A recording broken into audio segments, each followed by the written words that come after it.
അല്ലെ? January to December അല്ല, April to March അല്ല, ഒരു കൊല്ലം means completed year of service എന്നുള്ളതാണ്. Completed year of continuous service. So ഒരു വർഷം സർവീസ് പൂർത്തിയാക്കുന്നതിനനുസരിച്ചിട്ടാണ് നമുക്ക് ഹാഫ് പേ ലീവ് വരുന്നത്. സോ നേരത്തെ പറഞ്ഞു ഡ്യൂട്ടി ആണെങ്കിൽ മാത്രമേ ഏൺ ലീവ് കണക്കാക്കുള്ളൂ എന്ന് പറഞ്ഞു. എന്നാൽ ഇവിടെ ഡ്യൂട്ടി എന്ന് പറയുന്നില്ല, സർവീസ് എന്നേ പറയുന്നുള്ളൂ. പറഞ്ഞാൽ നമ്മൾ സർവീസിൽ ഉണ്ടായാൽ മതി, ആക്ച്വൽ ഡ്യൂട്ടിയിൽ ഉണ്ടാവണമെന്ന് നിർബന്ധമില്ല.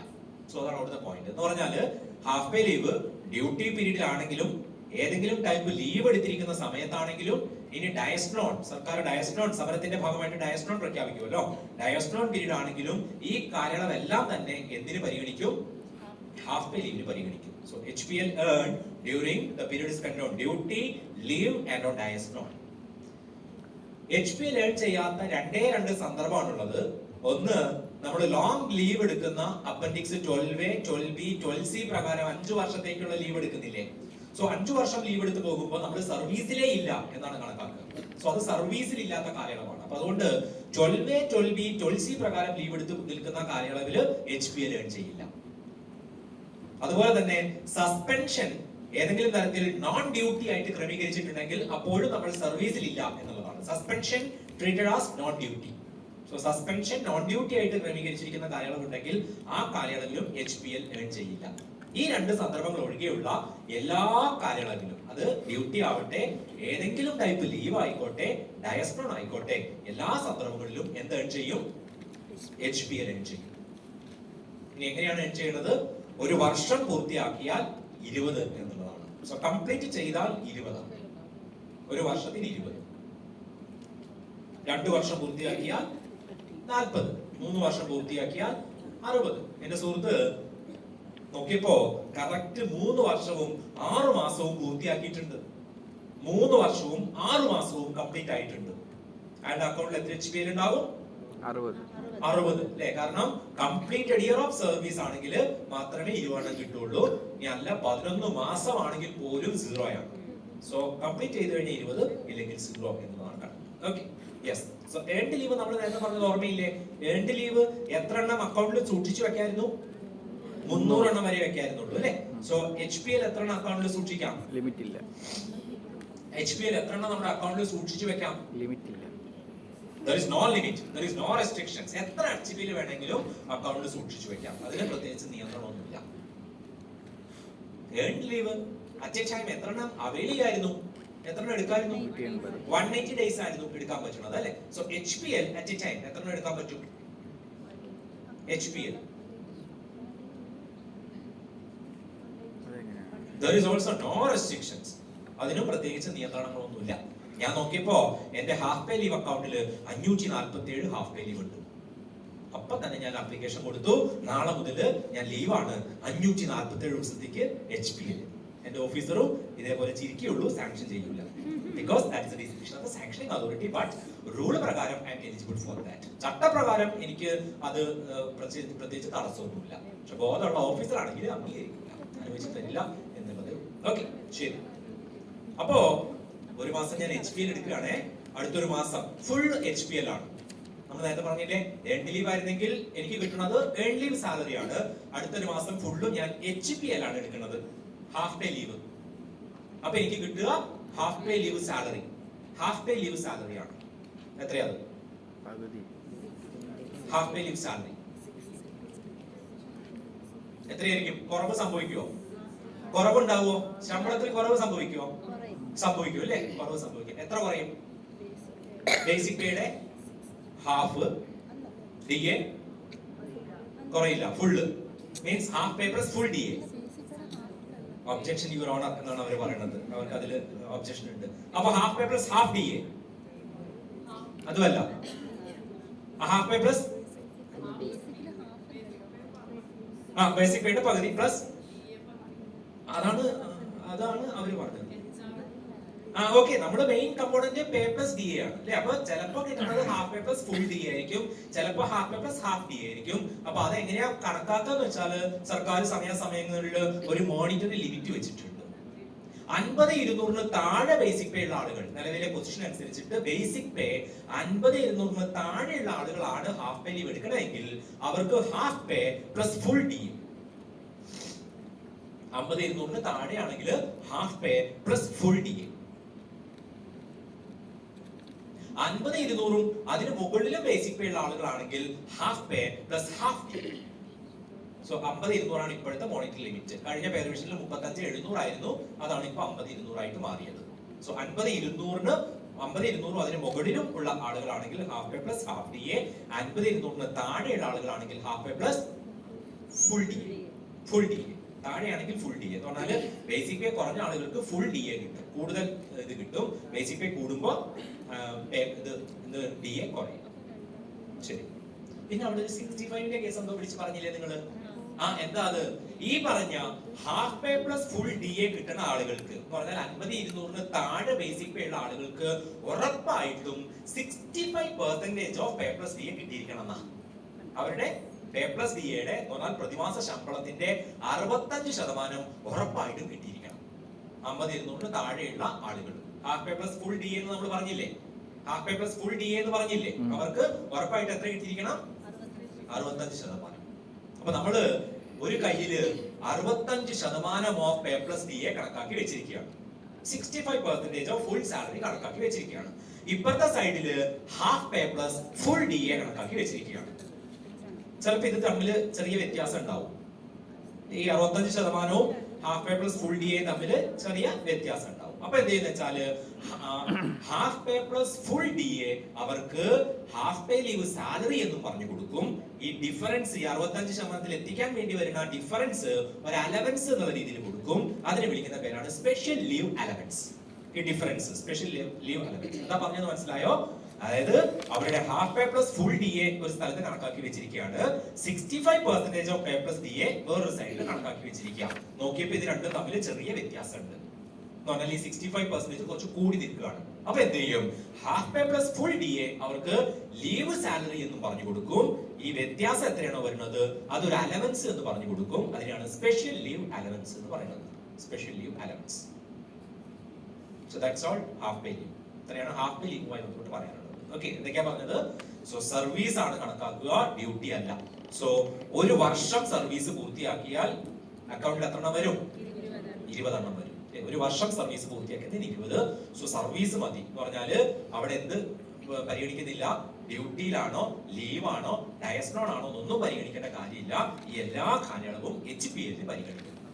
പരിഗണിക്കാത്ത 2 സന്ദർഭമേ ഉള്ളൂ. എന്തൊക്കെയായിരുന്നു? 12A, 12B, 12C പ്രകാരമുള്ള long leave, suspension non duty. ഈ കാലയളവില് HPL ഏൺ ചെയ്യില്ല. പിന്നെന്താ പറഞ്ഞത്? എത്ര എണ്ണം വേണമെങ്കിലും അക്കൗണ്ടിൽ സൂക്ഷിക്കാം, എത്ര എണ്ണം വേണമെങ്കിലും അവൈൽ ചെയ്യാം, subject to the condition that is the discretion of the sanctioning authority. So leave എടുക്കുമ്പോൾ നമുക്ക് എന്ത് കിട്ടും? ഹാഫ് പേ ലീവ് സാലറി കിട്ടും. എങ്ങനെയാണ്?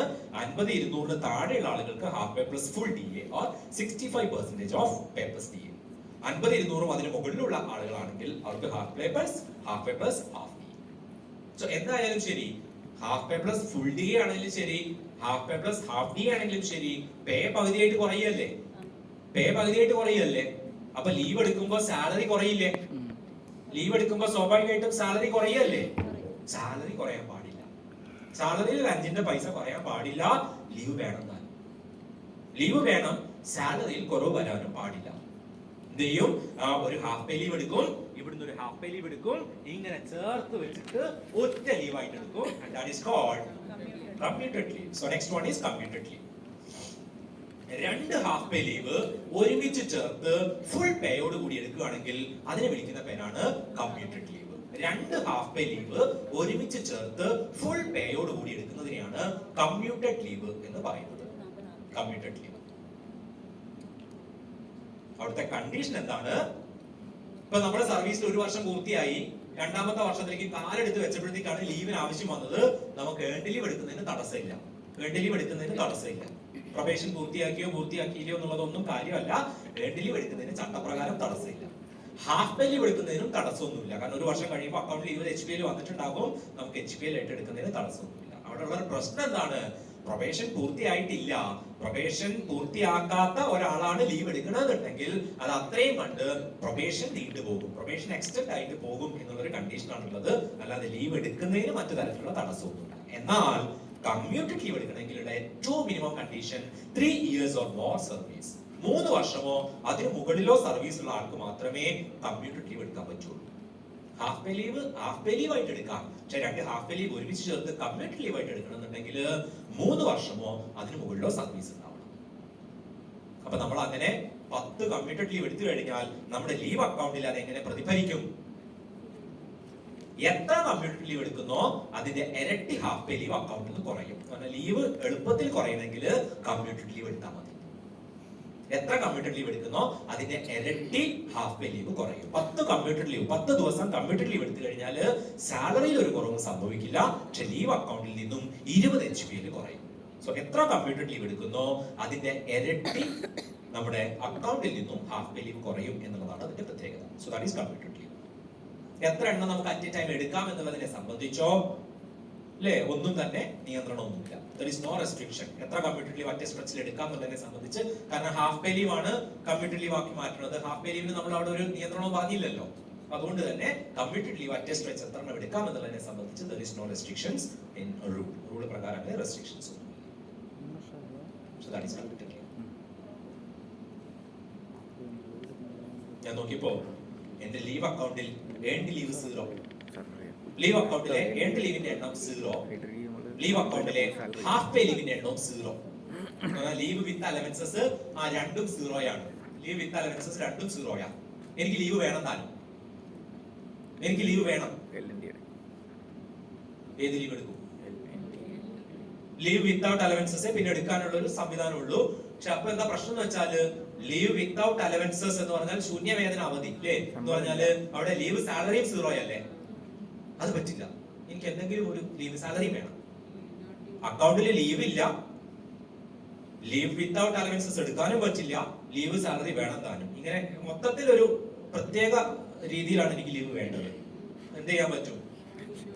യെസ്, അപ്പൊ നമുക്ക് എടുക്കാവുന്ന ലീവാണ് leave not due. So next one is leave not due. Leave not due എന്താ അത്?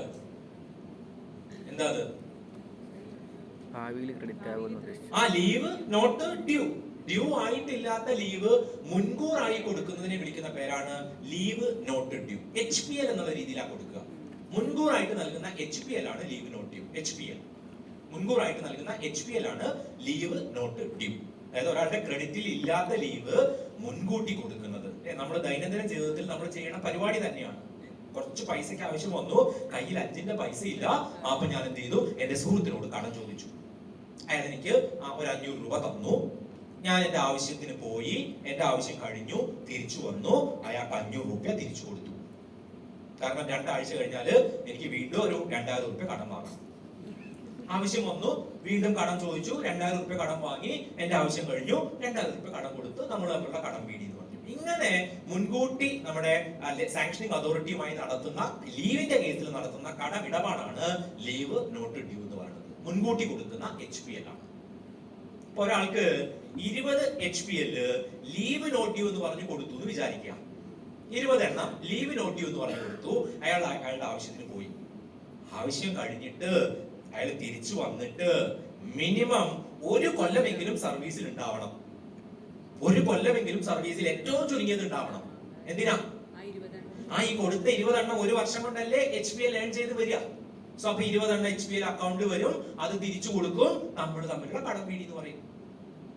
മനസ്സിലായില്ലേ?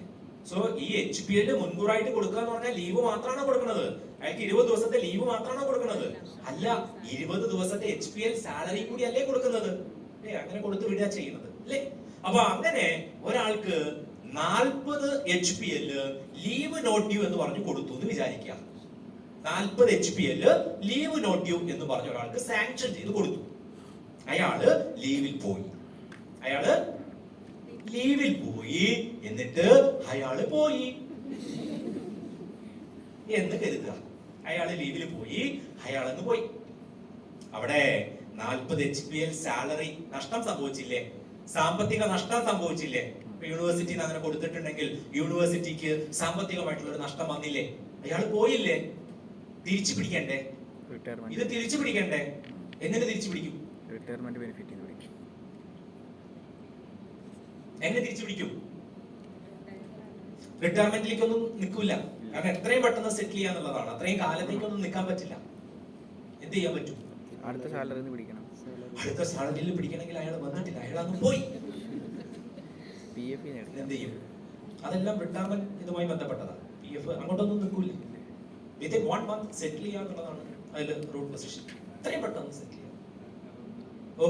മുമ്പ് KSFക്ക് ഇതുപോലെ ഒരു ട്രെയിനിങ് നടത്തിയപ്പോ പറഞ്ഞപ്പോഴത്തേക്ക് ഉടനെ പുറകുന്ന ആൾ വിളിച്ചു പറയാം റവന്യൂ റിക്കവറി. ഞാൻ പറഞ്ഞു 40 HPL സാലറിക്ക് വേണ്ടി റവന്യൂ റിക്കവറി നമ്മൾ ചെയ്യണതേ നമുക്ക് പെട്ടെന്ന് മനസ്സിലേക്ക് ഓടി എത്തുള്ളൂ, അതുകൊണ്ടാണ് അവര് റവന്യൂ റിക്കവറി എന്ന് പറഞ്ഞത്. ഞാൻ പറഞ്ഞു അതിന്റെ ആവശ്യമൊന്നുമില്ല, കാരണം സർക്കാർ ചട്ടത്തിൽ അതിലും മികച്ച സംവിധാനം ഒരുക്കി വെച്ചിരിക്കുകയല്ലേ. ആ സർക്കാർ നോക്കും പോയോനോ പോയി, ആരാണിത് സാങ്ഷൻ ചെയ്ത് കൊടുത്തത്? That is A liability of that sanctioning. That is the liability of that sanctioning authority. So, only sanctioning authority believes that the officer shall return to duty after the expiry of the leave. ഈ leave കഴിഞ്ഞാൽ ഈ ഉദ്യോഗസ്ഥൻ തിരിച്ചു സർവീസിൽ വന്ന് എത്ര ലീവാണോ അനുവദിച്ചത് അത് അത്രയും ആർജിക്കത്തക്ക തരത്തിലുള്ള സർവീസ് തുടർന്നും അനുഷ്ഠിക്കുമെന്ന ബോധ്യത്തിന്റെ അടിസ്ഥാനത്തിൽ മാത്രമേ ഈ ലീവ് സാങ്ഷൻ ചെയ്ത് കൊടുക്കുകയുള്ളൂ. Otherwise that is the direct liability of that leave sanctioning authority. അതുകൊണ്ട് KSRന്റെ ചട്ടത്തിൽ ചില്ലിട്ട് വെച്ചിരിക്കുന്ന റൂളാണ് ലീവ് നോട്ട് ഡ്യൂ. നോർമലി അത് ആർക്കും അങ്ങനെ അനുവദിക്കാറില്ല, because that is the direct headache of that sanctioning authority also. So just അത് പറഞ്ഞു എന്നേ ഉള്ളൂ, ഇങ്ങനെ ഒന്നുണ്ട് എന്ന് സൂചിപ്പിച്ചു എന്നേ ഉള്ളൂ. That is leave not due. Okay, അപ്പൊ അതില്ല. പിന്നെ എന്തേ ഉള്ളൂ? Last one. പിന്നെ എന്താണ്? ലീവ് നോട്ട് ഡ്യൂ ഇല്ല. പിന്നെ എന്തേ ഉള്ളൂ?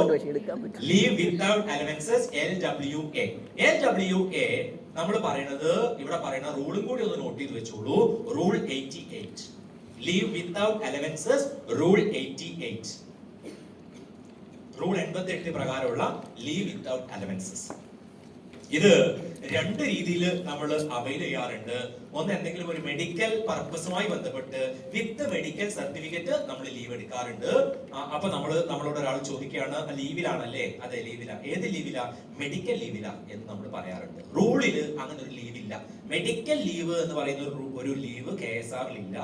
ഏതെങ്കിലും ഒരു ലീവ് ഒരു മെഡിക്കൽ സർട്ടിഫിക്കറ്റ് അടിസ്ഥാനത്തിൽ നമ്മൾ എടുക്കുകയാണെങ്കിൽ നമ്മുടെ ഭാഷയിൽ നമ്മൾ പറയുന്നതാണ് മെഡിക്കൽ ലീവ്. സോ അങ്ങനെ മെഡിക്കൽ പർപ്പസിൽ എടുക്കുന്ന ഒരു ശൂന്യവേതന അവധിയാണ് റൂൾ 88 പ്രകാരമുള്ള LWA. ഇത് എന്തുകൊണ്ടാണ് മെഡിക്കൽ ഗ്രൗണ്ടിൽ എടുക്കാമെന്ന് പറഞ്ഞതെന്ന് വെച്ചാല് വിത്ത് മെഡിക്കൽ സർട്ടിഫിക്കറ്റ് ആണ് ഈ ലീവ് എടുക്കണമെങ്കിൽ ലീവ് പീരീഡ് ഇൻക്രിമെന്റിനും ഗ്രേഡിനും പെൻഷനും പരിഗണിക്കും. With MC increment grade pension qualify ആണ്. With medical certificate qualifies for increment grade pension. അതേസമയം വിത്തൗട്ട് മെഡിക്കൽ സർട്ടിഫിക്കറ്റ് ആണ് എന്നുണ്ടെങ്കിൽ doesn't qualifies for increment grade pension. ഇൻക്രിമെന്റിന്റെ ഗ്രേഡിന് പെൻഷന് പരിഗണിക്കില്ല. Rule 88, leave without allowances.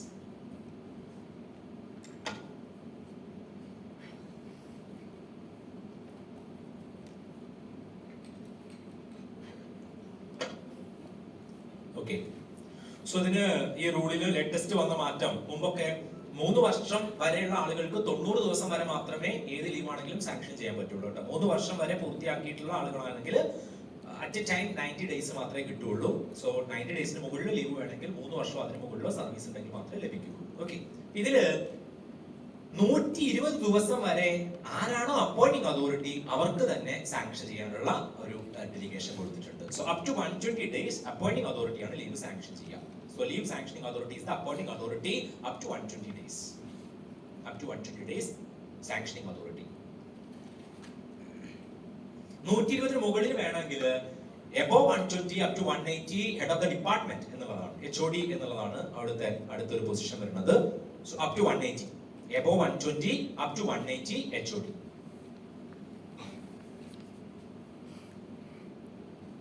Above 180 up to 1 year concerned administrative department in government secretariat എന്നുള്ളതാണ്. So 180 മുകളിൽ 1 വർഷം വരെയുള്ള കേസിൽ ഗവൺമെന്റിൽ നിന്ന് കൺസേൺഡ് അഡ്മിനിസ്ട്രേറ്റീവ് ഡിപ്പാർട്ട്മെന്റ് ആണ് അത് സാങ്ഷൻ ചെയ്യേണ്ടത്. So above 180 up to 1 year.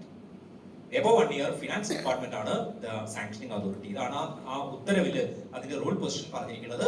Up to 120 days വരെ മാത്രമാണ് ആർക്ക് സാങ്ഷൻ ചെയ്യാൻ പറ്റുക? അപ്പോയിന്റിംഗ് അതോറിറ്റിക്ക്. സോ അതാണ് ഓർത്ത് വെക്കേണ്ടത്, 120 appointing authority.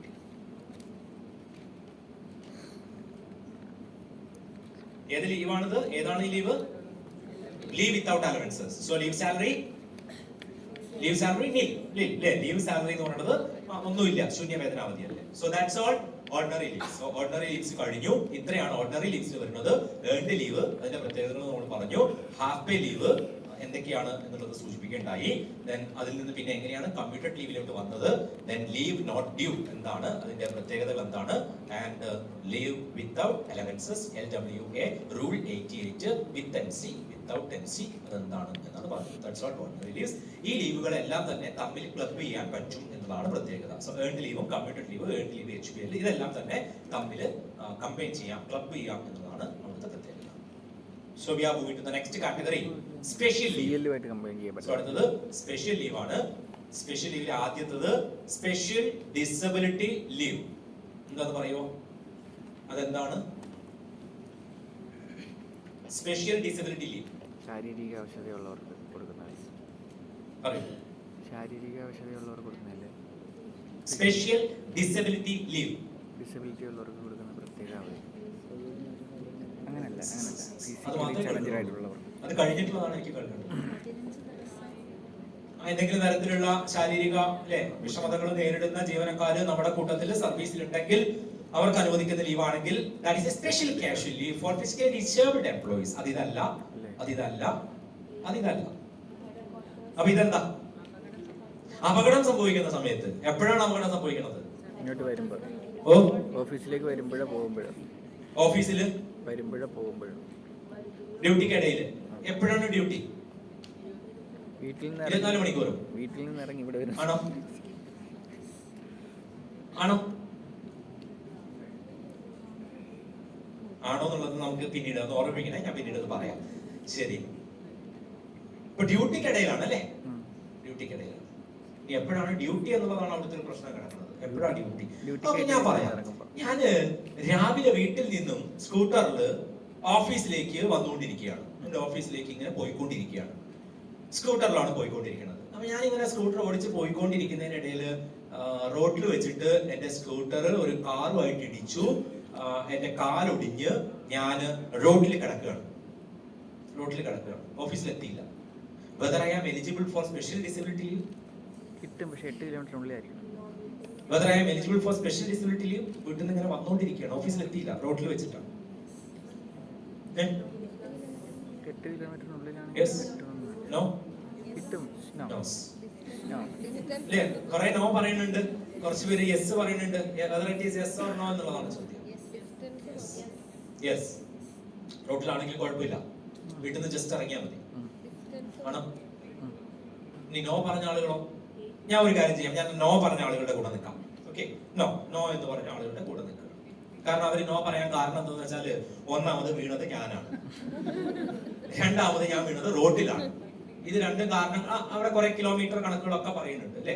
Kilometres to Washington DC എന്നൊക്കെ പറഞ്ഞിട്ടുള്ള കണക്കുകൾ പറയും. ശരി, രണ്ടാമത്തെ സിറ്റുവേഷൻ, ഞാന് രാവിലെ വീട്ടിൽ നിന്ന് ഇറങ്ങിയിട്ട് വളരെ ശ്രദ്ധയോടുകൂടി വാഹനം ഓടിച്ച് ഓഫീസ് അങ്കണത്തിൽ പ്രവേശിച്ചു.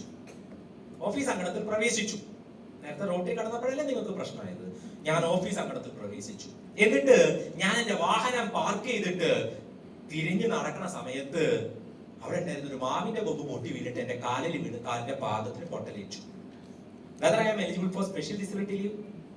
ഇത്തവണ ഞാൻ ഓഫീസിൽ എത്തിയിട്ടുണ്ട്. നോ. ഇവിടെ പക്ഷെ സംശയത്തിൽ നിൽക്കുക. കാരണം ഓഫീസിൽ വന്നതല്ലേ ഉള്ളൂ എന്നുള്ള ഒരു സംശയത്തിൽ ഇങ്ങനെ നിൽക്കുക. നോ എന്നാ പറയുന്നത്. അവര് പറയണത് ഇങ്ങനെയാണ്, ഇങ്ങനെ നോ യെസ്. പഞ്ച് ചെയ്തിട്ടില്ല അല്ലെ? അതാണ് ഒരു സാങ്കേതികമായിട്ടുള്ള ഒരു പ്രയാസം. ശരി, ഞാന് വീട്ടിൽ നിന്നും ഇറങ്ങി വാഹനത്തിൽ വന്നുകൊണ്ടിരിക്കുന്നു. റോഡിൽ വെച്ചിട്ട് ഒരു അപകടം പറ്റിയിട്ടില്ല. വന്ന് നല്ല മാവിന്റെ കൊമ്പ് വീഴാനുണ്ടോ എന്നൊക്കെ നോക്കിയിട്ട് വന്ന് പാർക്ക് ചെയ്തു. കുഴപ്പമൊന്നും സംഭവിച്ചില്ല. അത് കഴിഞ്ഞിട്ട് പഞ്ചിങ് ആണ്, നമുക്ക് അവിടെ പഞ്ചിങ് ആണ്. അപ്പൊ പഞ്ച് ചെയ്യാൻ വേണ്ടി ഇങ്ങനെ ചെന്ന് നിൽക്കുകയാണ്. അന്നാണെങ്കിൽ ഒരു മഴയുള്ള ദിവസം, സ്റ്റെപ്പൊക്കെ ആകെ സ്ലിപ്പായി കിടക്കുകയായിരുന്നു. ഞാൻ പഞ്ച് ചെയ്യാൻ വേണ്ടി ഇങ്ങനെ നിൽക്കുന്ന സമയത്ത് പഞ്ച് ചെയ്യാൻ പറ്റിയില്ല അല്ലെ? പെട്ടെന്നാണ് സംഭവിച്ചത്. എന്താണ്? ഞാൻ അവിടെ തെന്നിയടിച്ച് വീണു. പഞ്ച് ചെയ്യാൻ ഉദ്ദേശിച്ച വിരല് പൊട്ടി. ഇത്തവണ ഡിസബിലിറ്റി, എന്റെ വിരലിന് ഒടിവ് സംഭവിച്ചു. Whether I am eligible for special disability leave? Yes ആണോ? നോ. അറിയാതെ എങ്കിലും വീഴുമ്പോ ഒന്ന് അമർന്നിട്ട് വീണിരുന്നെങ്കിൽ ചിലപ്പോ കിട്ടിയേനെ. കാരണം അവിടെ പഞ്ച് ചെയ്തു. സോ ഡ്യൂട്ടി ആരംഭിച്ചു എന്നുള്ള ഒരു രീതിയിലേക്ക് വന്നു അല്ലെ. സോ അതുകൊണ്ടാണ്. മറ്റേന്ന് പറഞ്ഞാൽ പഞ്ച് ചെയ്തിട്ടില്ല, ആദ്യം റോട്ടിലായിരുന്നു, 2 ഓഫീസിൽ എത്തിയിട്ടേ ഉള്ളൂ, 3ാമത്തെ പഞ്ച് ചെയ്തിട്ടില്ല എന്നുള്ളതാണ്. അപ്പൊ അതുകൊണ്ട് ഡ്യൂട്ടി തുടങ്ങിയിട്ടില്ല. നാടോടിക്കാട്ടിൽ പറയില്ലേ, ഇനി ഞങ്ങൾ ഡ്യൂട്ടി തുടങ്ങട്ടെ സർ എന്ന് ചോദിക്കുന്നില്ലേ ശ്രീനിവാസന് മോഹൻലാലും, അതുപോലെയാണ് അല്ലെ. പഞ്ച് ചെയ്താൽ കുഴപ്പമില്ല എന്നുള്ളതാണ്. ശരി, ഇതൊരു പക്ഷെ രാവിലെ ഞാൻ ഓഫീസിലേക്ക് തന്നെയാണോ വന്നത് എന്ന് ഉറപ്പാക്കാൻ പറ്റാത്തോണ്ടായിരിക്കും അങ്ങനെ പറഞ്ഞിട്ടുണ്ടാവുക. രാവിലെ ഞാൻ വന്നു, പഞ്ച് ചെയ്തു, ദാറ്റ് ഈസ് പഞ്ചിങ്. വൈകുന്നേരം ഞാൻ പഞ്ച് ചെയ്തു, ദാറ്റ് ഈസ് പഞ്ച് ഔട്ട്. വൈകുന്നേരവും പഞ്ച് ചെയ്തു എന്ന് പറഞ്ഞാൽ ഞാൻ അന്ന് ഡ്യൂട്ടിയിൽ ഉണ്ടല്ലോ. എന്നിട്ട് ഞാൻ വൈകുന്നേരം വീട്ടിലേക്ക് പോണ സമയത്താണ് അപകടം പറ്റിയത്, റോട്ടിൽ വീണ് കിടക്കുകയാണ്. ഇത്തവണ whether I am eligible for special disability leave? No. ഇങ്ങനെ ഒരു സംശയത്തിൽ നിൽക്കുകയാണ്. കാരണം എനിക്ക് മനസ്സിലാവണമായിരുന്നു ഇന്ന് പോകുമ്പോൾ വീഴാൻ സാധ്യതയുണ്ട്, വീണിട്ട് വന്ന് പഞ്ച് ഔട്ട് ചെയ്യാം. ഇതിപ്പോ പഞ്ച് ഔട്ട് ചെയ്തിട്ടാ പോയത്, അതുകൊണ്ടാണ് അവിടെ ഒരു കൺഫ്യൂഷൻ വന്നത്. ശരി, പോട്ടെ. ഇതൊന്നുമല്ല സിറ്റുവേഷൻ. ഉച്ചയ്ക്ക് ശേഷം ഒരു മീറ്റിംഗ് ഉണ്ട് എന്ന് പറഞ്ഞു. അപ്പൊ ഞാൻ എന്ത് ചെയ്തു എന്ന് വെച്ചാല് എന്റെ കുറച്ച് ലഞ്ച് ബ്രേക്കിന്റെ കുറച്ച് മുൻപ് ഊണ് കഴിച്ചിട്ട്, ഭക്ഷണം കഴിച്ചിട്ട്, ലഞ്ച് ബ്രേക്ക് സമയത്ത്, not the point, lunch break സമയത്ത് എന്റെ ഓഫീസിലെ എന്റെ സെക്ഷനിലെ എന്റെ സീറ്റിൽ ഇരുന്നു കൊണ്ട് ഞാൻ ആ ഫയൽ ഇങ്ങനെ റെഡി ആക്കിക്കൊണ്ടിരിക്കുകയാണ്. ഉച്ചയ്ക്ക് ശേഷമുള്ള മീറ്റിംഗിന്റെ ഫയൽ ഇങ്ങനെ എഴുതിക്കൊണ്ടിരിക്കുകയാണ്. നമുക്കറിയാലോ, ഫയൽ എഴുതി തുടങ്ങി കഴിഞ്ഞാൽ പിന്നെ എന്റെ സാറേ അല്ലെ, ചുറ്റുള്ളതൊന്നും നമ്മൾ മൈൻഡ് ചെയ്യൂല, ഫയലിൽ മുഴുകിയിരിക്കുകയാണ് നമ്മള്. ഞാനും അങ്ങനെ തന്നെ ഫയലിൽ മുഴുകിയിരിക്കുകയാണ്. എന്തോ ശബ്ദം കേട്ടെങ്കിലും ഞാൻ മൈൻഡ് ചെയ്തില്ല. കുറച്ച് കഴിഞ്ഞ് ഫാൻ ഞെട്ടിട്ട് തലയിൽ വീണ് തല പൊട്ടി. Whether I am eligible for special disability leave? Yes പറയണേ, എന്തൊരു സ്ട്രോങ് ആണ് അല്ലേ. കാരണം അറ്റ്ലീസ്റ്റ് തലയെങ്കിലും കൊള്ളണം. അതാണോ? അല്ല. ഇവിടെ മറ്റു തരത്തിലുള്ള ഊഹാപോഹങ്ങൾക്കുള്ള കാരണം ഇതിലും ബെസ്റ്റ് സിറ്റുവേഷൻ വേറെ ഇല്ലല്ലോ. ഇതിൽ തരില്ലെങ്കിൽ പിന്നെ എപ്പോ തരാനാന്നുള്ളതാണ്. ഇതെന്താണ്, നമ്മുടെ ഓഫീസില്, നമ്മുടെ സെക്ഷനില്, നമ്മുടെ സീറ്റില് നമ്മൾ ജോലി ചെയ്തുകൊണ്ടിരിക്കെയാണ് അപകടം സംഭവിച്ചത്. So we are eligible for special disability leave. അതായിരുന്നു ഗവൺമെന്റിന്റെയും സ്റ്റാൻഡിങ്ങിനെയായിരുന്നു. എന്ന് പറഞ്ഞാല് ഡ്യൂട്ടിയുടെ ഭാഗമായിട്ട് ഒരു അപകടം സംഭവിക്കുമെങ്കിൽ മാത്രമേ എന്തിന് അർഹതയുള്ളൂ, സ്പെഷ്യൽ ഡിസബിലിറ്റി ലീവിന് അർഹതയുള്ളൂ. ഇത് സ്പെഷ്യൽ ആയിട്ട് തരുന്ന ലീവാ. അല്ലെങ്കിൽ നമുക്ക് എന്ത് വേണം, നമുക്ക് ഈ അപകടം പറ്റിയതിന് നമ്മുടെ അക്കൗണ്ടിൽ കിടക്കുന്ന എൻഡ് ലീവോ HPL ഒക്കെ എടുക്കേണ്ടി വരും. അങ്ങനെ എടുക്കണ്ട, ഡ്യൂട്ടിയുടെ ഭാഗമായിട്ട് പറ്റിയ അപകടമല്ലേ, അതുകൊണ്ട് അതിന് പ്രത്യേകം തരാം എന്നുള്ളത് കൊണ്ടാണ് ഈ ലീവ് നമ്മൾ വേണമെന്ന് ആവശ്യപ്പെടുന്നത്. അപ്പോ ഡ്യൂട്ടിയുടെ ഭാഗമായിട്ടുള്ള ഒരു അപകടം എന്നുള്ള രീതിയിലാണ് പറഞ്ഞിരുന്നത്. അപ്പോഴാണ് Shailaja K Unnithan versus state of Kerala എന്ന് പറയുന്ന എയ്ഡഡ് സ്കൂൾ ടീച്ചറിന്റെ ഒരു കേസ് വന്നത്. ടീച്ചർ രാവിലെ വീട്ടിൽ നിന്ന് സ്കൂളിലേക്ക് വരുന്ന സമയത്താണ് അപകടം പറ്റിയത്. സോ എയ്ഡഡ് സ്കൂൾ ടീച്ചറാണ്, അവിടുത്തെ ലീവ് സാങ്ഷനിങ് അതോറിറ്റി മാനേജറാണ്. അപ്പൊ മാനേജറുടെ അടുത്ത് നമുക്ക് മാനേജർ പറഞ്ഞു, അയ്യോ ടീച്ചർ സ്കൂളിൽ എത്തിയിട്ടില്ല, അതുകൊണ്ട് ടീച്ചറിന്റെ ഡ്യൂട്ടി തുടങ്ങിയിട്ടില്ല, അതുകൊണ്ട് തരാൻ പറ്റൂല എന്ന് പറഞ്ഞു. അവർ അപ്പീൽ ഫയൽ ചെയ്തു, ഗവൺമെന്റിൽ വന്നു. ഗവൺമെന്റ് പറഞ്ഞു, മാനേജർ പറഞ്ഞതാണ് ശരി, ഡ്യൂട്ടി തുടങ്ങിയിട്ടില്ല, അതുകൊണ്ട് അനുവദിക്കാൻ പറ്റില്ല എന്ന് പറഞ്ഞു. അങ്ങനെ അവർ കോടതിയിൽ പോയിട്ട് ലാസ്റ്റ് അവർ എന്ത് ചെയ്തു, കാറ്റിൽ പോയപ്പോൾ അത് തള്ളി. ഹൈക്കോടതിയിൽ പോയപ്പോൾ അവർക്ക് അനുകൂലമായിട്ടുള്ള ജഡ്ജ്മെന്റ് വന്നു. ഈ പറയുന്ന യാത്ര ഉൾപ്പെടെ ഡ്യൂട്ടിയുടെ ഭാഗമായിട്ടുള്ള യാത്രയായി കണക്കാക്കി അവധി അനുവദിക്കേണ്ടതാണ് എന്നുള്ളതായിരുന്നു അവിടുത്തെ ജഡ്ജ്മെന്റ്. അതിന്റെ അടിസ്ഥാനത്തിലാണ് റൂൾ വരുന്നത്. 97 and 98 ആണ് സ്പെഷ്യൽ ഡിസബിലിറ്റി ലീവിന്റെ റൂൾ വരുന്നത്. 97 and 98. സോ ഈ കേസിന്റെ ഭാഗമായിട്ട് 2 സർക്കുലർ ആണ് ഇപ്പൊ നിലവിലുള്ളത്. സർക്കുലർ നമ്പർ 42/2020 എന്ന് പറയുന്ന സർക്കുലർ ആണ്. 42/2020 എന്ന് പറയുന്ന സർക്കുലർ ആണ്. ആ സർക്കുലറിൽ പറഞ്ഞത് നമ്മൾ ഇപ്പൊ പറഞ്ഞ കാര്യമാണ്. ഡ്യൂട്ടിയുടെ ഭാഗമായിട്ടാണെങ്കിൽ മാത്രമേ ലഭിക്കുകയുള്ളൂ. വീട്ടിൽ നിന്ന് വരുന്നതിനോ പോകുന്നതിനോ ഇടയിൽ അപകടം സംഭവിച്ചാൽ അനുവദിക്കുകയില്ല എന്ന് പറഞ്ഞ് സർക്കാർ ഇറക്കിയ സർക്കുലർ ആണ് 42/2020 എന്ന് പറയുന്ന സർക്കുലർ. സോ അതിനുശേഷമാണ് ജഡ്ജ്മെന്റ് വന്നത്. അപ്പൊ സർക്കാർ എന്ത് ചെയ്തു, ഈ 42 ഡിലീറ്റ് ചെയ്തു, അല്ലെങ്കിൽ ഈ 42നെ ഒഴിവാക്കിക്കൊണ്ട് അത് റദ്ദാക്കിക്കൊണ്ട് അടുത്ത ഒരു സർക്കുലർ ഇറക്കി 70/2022. സോ 42/2020 70/2022 രണ്ടും ഫിനാൻസിന്റെ സർക്കുലർ ആണ്. ഇതാണ് ഇപ്പൊ നിലവിൽ ഇതുമായി ബന്ധപ്പെട്ട സർക്കുലർ. അപ്പൊ നമുക്ക് പറയാൻ പറ്റുന്ന കാര്യം എന്താണെന്ന് വെച്ചാല്, വീട്ടിൽ നിന്ന് യാത്ര ചെയ്യണ സമയത്തായാലും തിരികെയുള്ള യാത്രാ സമയത്താണ് എന്നുണ്ടെങ്കിലും eligible for special disability leave subject to the condition that ഇപ്പൊ ബോർഡ് സാങ്ഷനിങ് അതോറിറ്റിയുടെ കോർട്ടിലേക്ക് കൊടുത്തിരിക്കുകയാണ്. എന്നാൽ ഈ ഓരോ കേസിന്റെയും മെറിറ്റ് വിശദമായി പരിശോധിച്ച് സാങ്ഷനിങ് അതോറിറ്റിക്ക് റെക്കമെൻഡ് ചെയ്യാം, അനുവദിക്കണോ നിരാകരിക്കണോ എന്നുള്ളത്. അപ്പൊ ഈ യാത്ര ഉൾപ്പെടെ ചേർത്ത് വേണമെങ്കിൽ ലഭിക്കാം എന്നുള്ളതാണ്. ലഭിക്കും എന്നുള്ളതല്ല, വേണമെങ്കിൽ ലഭിച്ചേക്കാം എന്നുള്ളതാണ് ഇപ്പോഴത്തെ പൊസിഷൻ. ഓരോ കേസിന്റെയും മെറിറ്റ് അനുസരിച്ചിട്ട് മാത്രമേ അത് അനുവദിക്കൂ. 2 മാസം മുൻപാണ് പോലീസ് ഡിപ്പാർട്ട്മെന്റിലെ ഒരു ബിന്ദു എന്ന് പറയുന്ന ഒരു മിനിസ്റ്റീരിയൽ സ്റ്റാഫ്, ഒരു ക്ലർക്ക് അവരുടെ ഓഫീസിൽ നിന്നും വീട്ടിലേക്ക് പോയിക്കൊണ്ടിരുന്ന സമയത്ത് ഇത്തരത്തിൽ അപകടം പറ്റി. അവർ പറഞ്ഞു സ്പെഷ്യൽ ഡിസബിലിറ്റി ലീവ് വേണമെന്ന് പറഞ്ഞു. വിശദമായി പരിശോധിച്ചു, എന്നിട്ട് അത് റിജക്ട് ചെയ്തു. ഇവരും വീട്ടിലോട്ട് തന്നെ പോയത്, പക്ഷെ റിജക്ട് ചെയ്തു. എന്താ കാര്യം എന്ന് വെച്ചാല് അവർക്ക് അപകടം പറ്റിയത് ഏകദേശം ഓഫീസിൽ നിന്ന് 22 കിലോമീറ്റർ അപ്പുറത്തുള്ള ഒരു സ്ഥലത്ത് വെച്ചിട്ടാണ് അപകടം സംഭവിച്ചത്. അപ്പോൾ റിജക്ട് ചെയ്തു. എന്താ കാര്യം? സർക്കാർ ജീവനക്കാരുടെ പെരുമാറ്റ ചട്ടങ്ങളിലെ ചട്ടം 93A ഒരാളുടെ റെസിഡൻസിനെ പറ്റി ഡിഫൈൻ ചെയ്തിട്ടുണ്ട്. സോ 15 കിലോമീറ്റേഴ്സ് ആണ്. മെഡിക്കൽ ഓഫീസേഴ്സ്, ഹോമിയോപ്പതി ഉൾപ്പെടെയുള്ള മെഡിക്കൽ ഓഫീസേഴ്സ് അവരുടെ റെസിഡൻസ് 8 കിലോമീറ്റർ പരിധിക്കുള്ളിലായിരിക്കണമെന്നും മറ്റ് വിഭാഗം ജീവനക്കാർക്ക് 15 കിലോമീറ്ററിനുള്ളിലായിരിക്കണം റെസിഡൻസ് എന്നും സർക്കാർ ജീവനക്കാരുടെ പെരുമാറ്റ ചട്ടങ്ങളിലെ ചട്ടം 93A ഡിഫൈൻ ചെയ്തിട്ടുണ്ട്. ഇവർ 22 കിലോമീറ്റർ അപ്പുറത്തായതുകൊണ്ട് ആ റൂൾ കൊണ്ടുവന്നിട്ടാണ് അത് റിജക്ട് ചെയ്യപ്പെട്ടത്. അപ്പൊ അതുകൊണ്ടാണ് പറഞ്ഞത് ഓരോ കേസിന്റെയും മെറിറ്റും എല്ലാ വശവും പരിശോധിച്ചിട്ട് വേണമെങ്കിൽ അനുവദിക്കാം, ഇല്ലെങ്കിൽ നിരാകരിക്കാം. എന്തിനാണ് നമ്മൾ ഇത് വേണമെന്ന് പറയുന്നത്? ഇല്ലെങ്കിൽ ഈ അപകടത്തിന്റെ ഭാഗമായിട്ട് നമ്മുടെ അക്കൗണ്ടിലെ ഏൺഡ് ലീവോ HPLോ എടുക്കേണ്ടി വരും. ഇതാവുമ്പോ ഇതിനു വേണ്ടി പ്രത്യേകം തരുന്നതാണ്. സോ നമ്മുടെ അക്കൗണ്ടിലുള്ള ലീവ് സേഫ് ആയിട്ടിരിക്കും. എങ്ങനെയാണ് ഇത് സാങ്ഷൻ ചെയ്യുക? ഒരു ഡിസബിലിറ്റിക്ക് ഡോക്ടറുടെ സർട്ടിഫിക്കറ്റിന്റെ അടിസ്ഥാനത്തിൽ പരമാവധി 24 മാസം വരെയും അനുവദിക്കും. സോ മാക്സിമം 24 months ആണ്. Maximum 24 months in case of one disability. ഒരു ഡിസബിലിറ്റി 24 മാസം.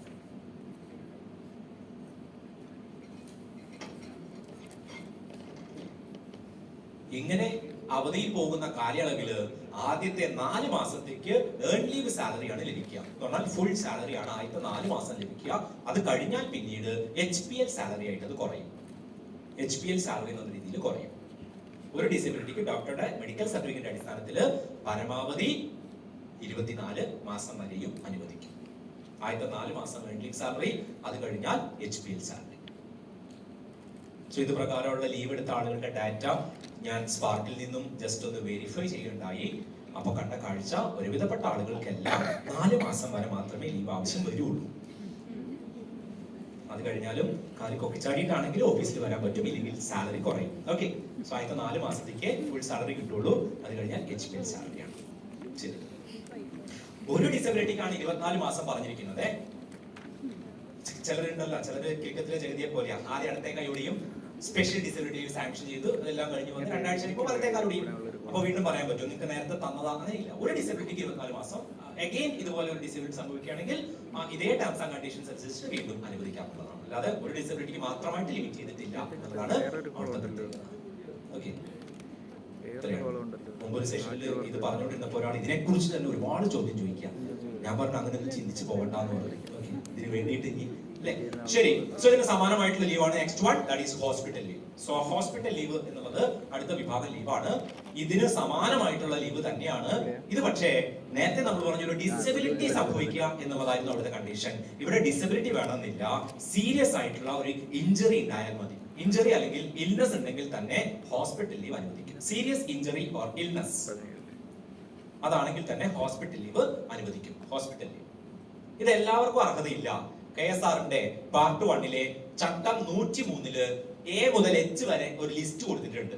റൂൾ 103 103 A മുതൽ H വരെ ഒരു ലിസ്റ്റ് കൊടുത്തിട്ടുണ്ട്. ആ ലിസ്റ്റിൽ ഉൾപ്പെട്ട ആളുകൾക്ക് മാത്രമേ ഹോസ്പിറ്റൽ ലീവിന് അർഹതയുള്ളൂ. എന്ന് പറഞ്ഞാല് റിസ്ക് കൂടിയ വിഭാഗത്തിൽ ജോലി ചെയ്യുന്ന ആളുകൾ, പോലീസ്, ഫോറസ്റ്റ്, കെമിക്കൽ ലബോറട്ടറികളിലൊക്കെ ജോലി ചെയ്യുന്ന ആളുകൾ, ഇങ്ങനെയുള്ള ലിസ്റ്റാണ് അതിലുള്ളത്. ആ ലിസ്റ്റിൽ ഉൾപ്പെടുന്ന ആളുകൾക്ക് മാത്രമേ ഹോസ്പിറ്റൽ ലീവിന് അർഹതയുള്ളൂ. സോ ഇതിന്റെ ലീവ് സാലറിയും നേരത്തെ പറഞ്ഞതുപോലെ ആദ്യത്തെ 4 മാസം അല്ലെങ്കിൽ 120 days earned leave salary means full salary, അത് കഴിഞ്ഞാൽ പിന്നെ HPL salary. So leave salary നേരത്തെ പറഞ്ഞ അതേ കണ്ടീഷൻ തന്നെയാണ്. ഓക്കെ, സോ അടുത്തത് maternity leave. So next is maternity leave. പറയൂ എന്തൊക്കെയാ? 6 മാസം കിട്ടും, 2 മാസം എക്സ്റ്റെൻഡ് ചെയ്യും. പറയൂ. 6 മാസം കിട്ടും. മാസം എന്ന് നമുക്ക് മുൻപ് പറയാമായിരുന്നു. 2022 മുതൽ അങ്ങനെ പറഞ്ഞാൽ അത് തെറ്റാണ്. 180 ഡേയ്സ് എന്ന് പ്രത്യേകം പറയണം. കാരണം PNARD അമെന്റ്മെന്റ് വരുത്തിയിട്ടുണ്ട് 180 ഡേയ്സ്. അതിനുശേഷം 2023 ജൂലൈ മാസത്തിലെ KSR ലോവറിന്റെ ഡിപ്പാർട്ട്മെന്റൽ ടെസ്റ്റിന്റെ ക്വസ്റ്റ്യൻ പേപ്പർ എടുത്ത് നോക്കിക്കഴിഞ്ഞാൽ അതിൽ ഈ ക്വസ്റ്റ്യൻ വന്നിട്ടുണ്ട്. മെറ്റേണിറ്റി ലീവ് എത്ര ദിവസം? Option A 6 months, option B 180 days എന്ന് പറഞ്ഞിട്ടുണ്ട്. അപ്പൊ 180 ദിവസം എന്നുള്ളതാണ് കറക്റ്റ്. ശരി, പിന്നെ 150 ദിവസം. പിന്നെന്താ പോയിന്റ് അടുത്തത്? 2 തവണ കിട്ടും. ഓക്കെ, അല്ല, എത്ര വേണം കിട്ടും? എത്ര വേണം കിട്ടും? മെറ്റേണ്ടി എത്ര ലിമിറ്റ് ഇല്ല. ഓക്കെ, നിങ്ങൾ എന്ത് പറയുന്നു ഞാൻ അത് തന്നെ എടുത്ത് പറയുന്നേ ഉള്ളൂ. അതിൽ ഏത് ശരി ഏത് തെറ്റെന്നുള്ളത് നമുക്ക്. ഓക്കെ, പിന്നെ അടുത്ത പോയിന്റ്, ലിമിറ്റ് ഇല്ല. എപ്പോഴും മെറ്റേണിറ്റി ലീവ് സ്റ്റാർട്ട് ചെയ്യാം എന്നുള്ളതാണ് അടുത്ത പോയിന്റ്. എപ്പോഴും സ്റ്റാർട്ട് ചെയ്യാം, എപ്പോ വേണേലും. ഹോസ്പിറ്റലിൽ പോയി ടെസ്റ്റ് റിസൾട്ട് പോസിറ്റീവ്, അന്ന് മുതൽ മെറ്റേണിറ്റി ലീവ് എടുക്കാം. അങ്ങനെ എടുക്കാമോ? അങ്ങനെ എടുക്കാൻ പറ്റില്ല. അത് നമ്മള് വളരെ സീരിയസ് ആയിട്ട് നമ്മൾ തമാശയല്ല. കാരണം കുറെ ആളുകൾ ഇപ്പൊ വിളിച്ചു ചോദിക്കണ ഒരു സംശയമാണ്. കാരണം എന്താണെന്ന് വെച്ചാല് ഹോസ്പിറ്റലിൽ പോയി ടെസ്റ്റ് റിസൾട്ട് പോസിറ്റീവ് ആണ്, പക്ഷെ ഡോക്ടർ പറഞ്ഞു ഇനീഷ്യൽ സ്റ്റേജിൽ വലിയ റിസ്ക് ഉണ്ട്, അതുകൊണ്ട് കുറച്ച് ദിവസം ലീവ് എടുക്കണം അല്ലെങ്കിൽ റെസ്റ്റ് എടുക്കണം എന്ന് പറയും. അപ്പൊ അവർ ചോദിക്കാറുണ്ട് അങ്ങനെയാണെങ്കിൽ 2 മാസം ഇപ്പൊ മെറ്റേണിറ്റി എടുത്തിട്ട് ബാക്കി ഡെലിവറി ടൈമിൽ എടുക്കാമോ എന്ന് ചോദിക്കാറുണ്ട്. അതുകൊണ്ടാണ് അങ്ങനെ എടുക്കാൻ പറ്റില്ല. അവിടെ 2 പോയിന്റ് ആണുള്ളത്. മെറ്റേണിറ്റി ലീവ് ഒരു കാരണവശാലും സ്പ്ലിറ്റ് ചെയ്തെടുക്കാൻ പറ്റില്ല. ഒറ്റ സ്ട്രെച്ച് മാത്രമേ മെറ്റേണിറ്റി ലീവ് എടുക്കാൻ പറ്റുള്ളൂ. സോ മെറ്റേണിറ്റി ലീവ് ഒറ്റ സ്ട്രെച്ചിൽ മാത്രമേ എടുക്കാൻ പറ്റുള്ളൂ, സ്പ്ലിറ്റ് ചെയ്തെടുക്കാൻ പറ്റില്ല. പിന്നെയോ എപ്പോഴും ആരംഭിക്കാം എന്നുള്ളതിനെ സംബന്ധിച്ചോ അല്ലെങ്കിൽ എപ്പോഴും മെറ്റേണിറ്റി ലീവ് അവസാനിക്കാം എന്നുള്ളതിനെ സംബന്ധിച്ചിടത്തോളം ഡയറക്റ്റ് റൂൾ പൊസിഷൻ ഒന്നുമില്ല. ഒറ്റ പോയിന്റേ ഉള്ളൂ. The date of delivery should be included in the maternity leave. The date of delivery should be included in the maternity leave. Delivery date maternity ലീവിൽ ഉൾപ്പെടണം എന്നുള്ളത് മാത്രമേ അവിടെ ഒരു പോയിന്റ് ഉള്ളൂ. എന്നാൽ മെറ്റേണിറ്റി ലീവ് എടുക്കാവുന്ന ഏറ്റവും അവസാനത്തെ ഡേറ്റ് എന്ന് പറഞ്ഞാൽ ഡെലിവറി ഡേറ്റ് ആണ്. So the date of delivery should be included in the maternity leave. Maternity ലീവിന് മെഡിക്കൽ സർട്ടിഫിക്കറ്റ് ആവശ്യമില്ല. there is no medical certificate for maternity leave. Maternity ലീവിന് മെഡിക്കൽ സർട്ടിഫിക്കറ്റ് പ്രൊഡ്യൂസ് ചെയ്യേണ്ട ആവശ്യമില്ല.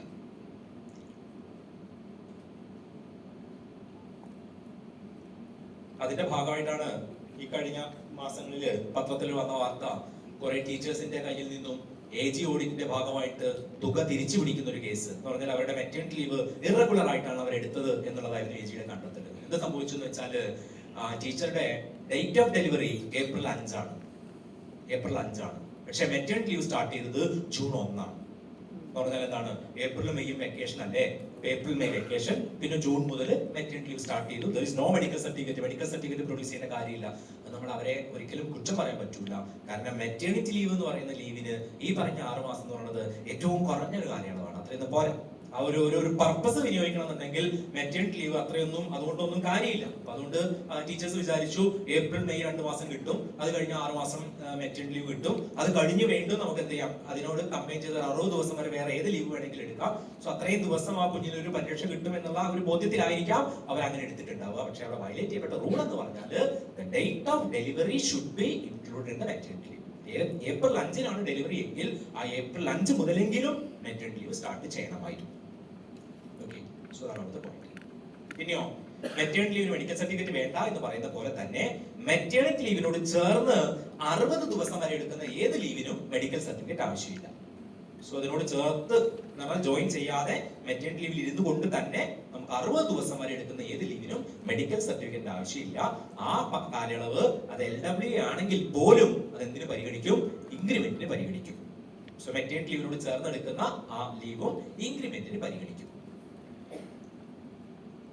ഓർക്കേണ്ട ഒരു പ്രധാനപ്പെട്ട പോയിന്റ്, മെറ്റേണിറ്റി ലീവ് പ്രൊബേഷന് പരിഗണിക്കുന്നതാണ്. പ്രൊബേഷൻ നീണ്ടുപോകില്ല. മെറ്റേണിറ്റി ലീവ് എടുത്തു എന്നുള്ളത് കൊണ്ട് പ്രൊബേഷൻ നീണ്ടുപോകുന്നില്ല. എന്നാൽ മെറ്റേണിറ്റി ലീവിനോട് ചേർന്ന് ഏതെങ്കിലും ലീവ് എടുക്കുന്നുണ്ടെങ്കിൽ അത്രയും ദിവസം പ്രൊബേഷൻ എക്സ്റ്റെൻഡ് ആവും. മെറ്റേണിറ്റി ലീവ് മാത്രമേ പ്രൊബേഷന് പരിഗണിക്കുകയുള്ളൂ. മെറ്റേണിറ്റി ലീവിനോട് ചേർന്ന് എടുക്കുന്ന മറ്റ് ലീവുകളൊന്നും തന്നെ പ്രൊബേഷന് പരിഗണിക്കില്ല. അത്രയും ദിവസം പ്രൊബേഷൻ നീണ്ടുപോകും. കുറച്ചുകൂടി ആഴത്തിൽ ചെന്ന് കഴിഞ്ഞാൽ ഓർക്കേണ്ട ഒരു കാര്യം, പ്രൊബേഷൻ പീരീഡില് നമ്മൾ എത്ര ലീവ് ഏത് ലീവ് എടുക്കുന്നോ ആ ലീവ് പീരീഡ് മാത്രമല്ല അതിനോട് ചേർന്ന് പ്രിഫിക്സ് സഫിക്സ് ചെയ്തു വരുന്ന ദിവസങ്ങൾ ഉൾപ്പെടെ ചേർന്ന് പ്രൊബേഷൻ നീണ്ടുപോകും. സോ പ്രൊബേഷൻ പീരീഡില് നമ്മൾ പ്രിഫിക്സ് സഫിക്സ് ചെയ്യാറില്ലേ? അല്ലെങ്കിൽ ലീവ് എടുക്കുമ്പോൾ നമ്മൾ നേരത്തെ പറഞ്ഞില്ലേ, ഹോളിഡേയ്സ് ലീവ് ആവാതിരിക്കാൻ വേണ്ടി മുന്നിൽ വരുന്നത് പ്രിഫിക്സ് ചെയ്യും, ശേഷം വരുന്നത് സഫിക്സ് ചെയ്യുമല്ലോ. അപ്പൊ നമ്മളിപ്പോ ഏൺഡ് ലീവ് എടുത്തു, ഒരാഴ്ചയാണ് ഏൺഡ് ലീവ് എടുത്തതുണ്ടെങ്കിൽ 7 ദിവസമായിരിക്കും ലീവ് കൊടുക്കുന്നത്. കാരണം 2 ദിവസം പ്രിഫിക്സ് ചെയ്യാൻ പറ്റുണ്ടാവും, 1 ദിവസം സഫിക്സ് ചെയ്യാൻ പറ്റുണ്ടാവും. പക്ഷേ പ്രൊബേഷൻ പീരീഡിലാണ് ഇത് എടുക്കണമെന്നുണ്ടെങ്കിൽ 7ഉം 2 9 10 ദിവസം പ്രൊബേഷൻ നീണ്ടുപോകും. പോയിന്റ് ഇതാണ്, പ്രൊബേഷൻ പീരീഡിൽ ലീവ് എടുക്കുമ്പോൾ ലീവിനോട് ചേർന്ന് വരുന്ന പ്രിഫിക്സ് സഫിക്സ് ഉൾപ്പെടെ ചേർത്ത് പ്രൊബേഷൻ എക്സ്റ്റെൻഡ് ആണ്. KSR-SSR-ലാണ് ഈ ഒരു ഭാഗം വരുന്നത്, KSR-ലല്ല.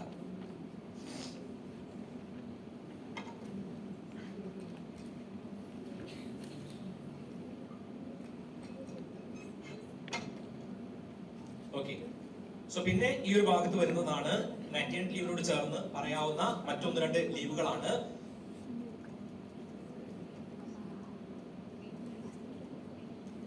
So 45 days for the removal of uterus. Hysterectomy ആണെന്നുണ്ടെങ്കിൽ, ഹിസ്റ്ററക്ടമിക്ക് വേണ്ടി that is removal of uterus ആണെങ്കിൽ അതിന് 45 days ആണ് ലീവ് ആവശ്യമായിട്ട് വരിക, ലീവ് അനുവദിച്ചിട്ടുള്ളത്.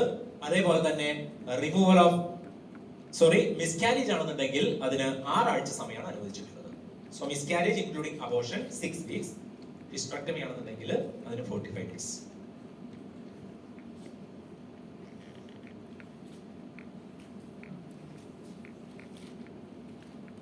മെറ്റേണിറ്റി ലീവ് സ്പ്ലിറ്റ് ചെയ്തെടുക്കാൻ പാടില്ല എന്ന് നമ്മൾ പറഞ്ഞില്ലേ? ഒറ്റ സ്ട്രെച്ചിൽ എടുക്കാൻ പാടുള്ളൂ എന്ന് പറഞ്ഞത് ഓർമ്മയില്ലേ? എന്നാൽ ഇത് സ്പ്ലിറ്റ് ചെയ്തെടുക്കാവുന്ന രണ്ട് സന്ദർഭമുള്ളത്. ഒന്ന്, ഇപ്പൊ നമ്മൾ മെറ്റേണിറ്റി ലീവിൽ ഇരിക്കുന്ന സമയത്ത് നമുക്ക് ട്രാൻസ്ഫർ വരികയാണെങ്കിൽ, ട്രാൻസ്ഫർ സംഭവിക്കുകയാണെങ്കിൽ, മെറ്റേണിറ്റി ലീവിൽ ഇരിക്കുകയാണ്, ഇപ്പോ ഒരു 85 ദിവസമായി മെറ്റേണിറ്റി ലീവിൽ ഇരിക്കുന്നു, 85 ദിവസമായി, അപ്പോഴാണ് ട്രാൻസ്ഫർ വന്നത് എങ്കിൽ നമുക്ക് വേണമെങ്കിൽ എന്ത് ചെയ്യാം, 86ാമത്തെ ദിവസം, റെഫറൻസിന് വേണ്ടിയിട്ടാണ് 85 അല്ലെങ്കിൽ 6 എടുക്കുന്നത്, ഏതോ ആ ദിവസം. ഓക്കെ, അപ്പൊ നമുക്ക് 86ാമത്തെ ദിവസം പുതിയ സ്ഥലത്ത് പോയിട്ട് ജോയിൻ ചെയ്യാം.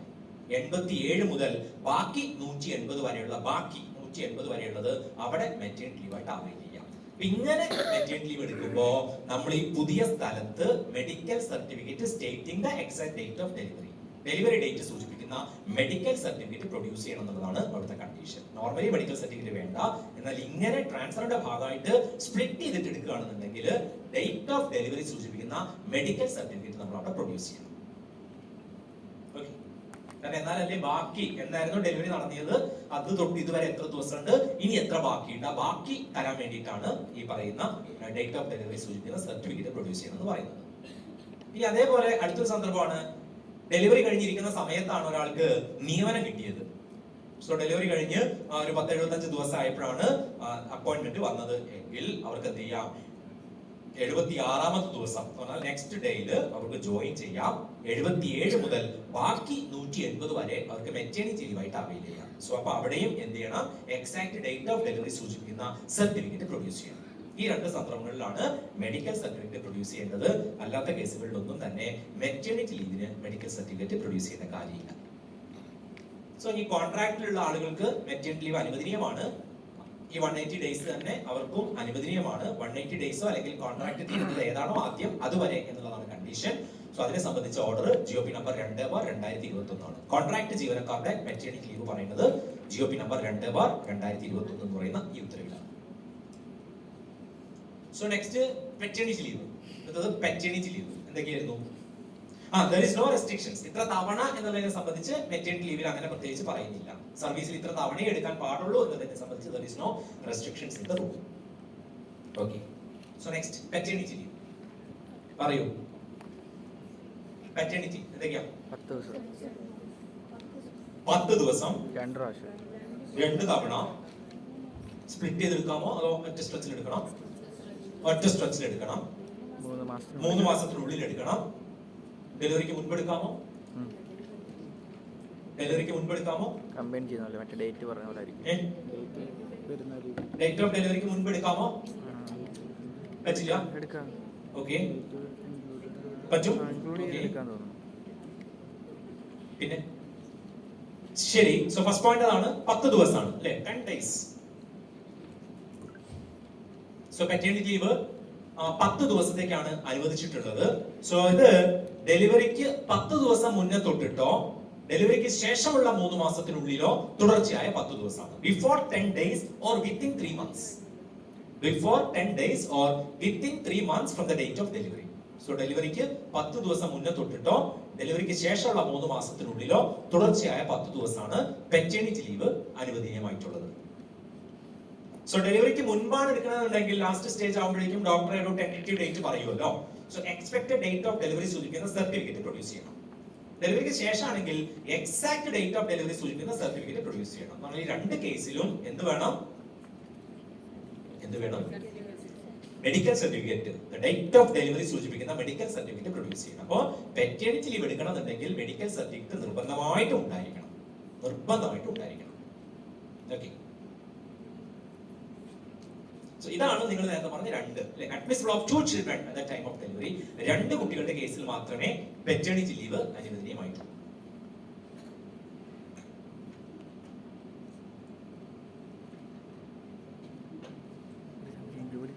രണ്ട് കുട്ടികളുടെ കേസിലാണ് പെറ്റേണിറ്റി ലീവ് അനുവദനീയം.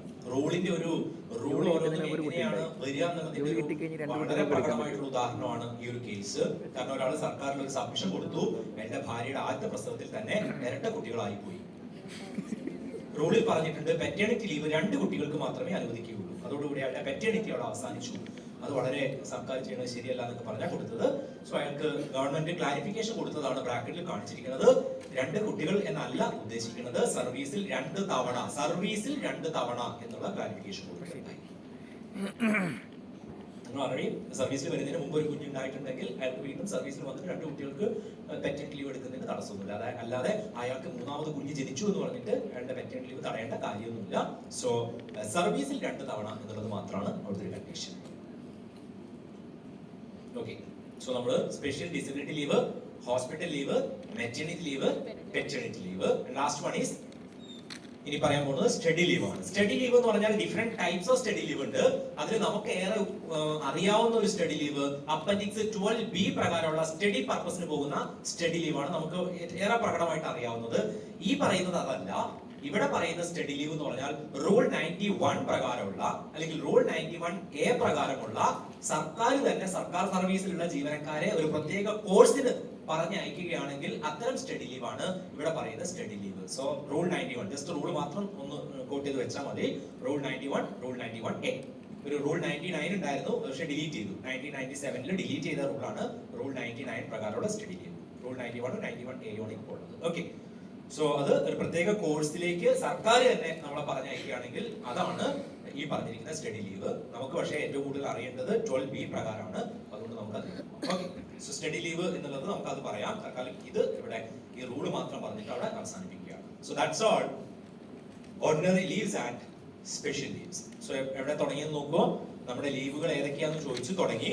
അപ്പൊ അതിൽ നിങ്ങൾ കുറെ ലീവുകളുടെ കാര്യം പറഞ്ഞു. അതിൽ പറഞ്ഞു കാഷ്വൽ ലീവ് അല്ല, അപ്പൊ അതുകൊണ്ട് അതിനെ മാറ്റി വെച്ചു. Casual leave, special casual leave, C of, ഇത് 3 മാറ്റി വെച്ചു.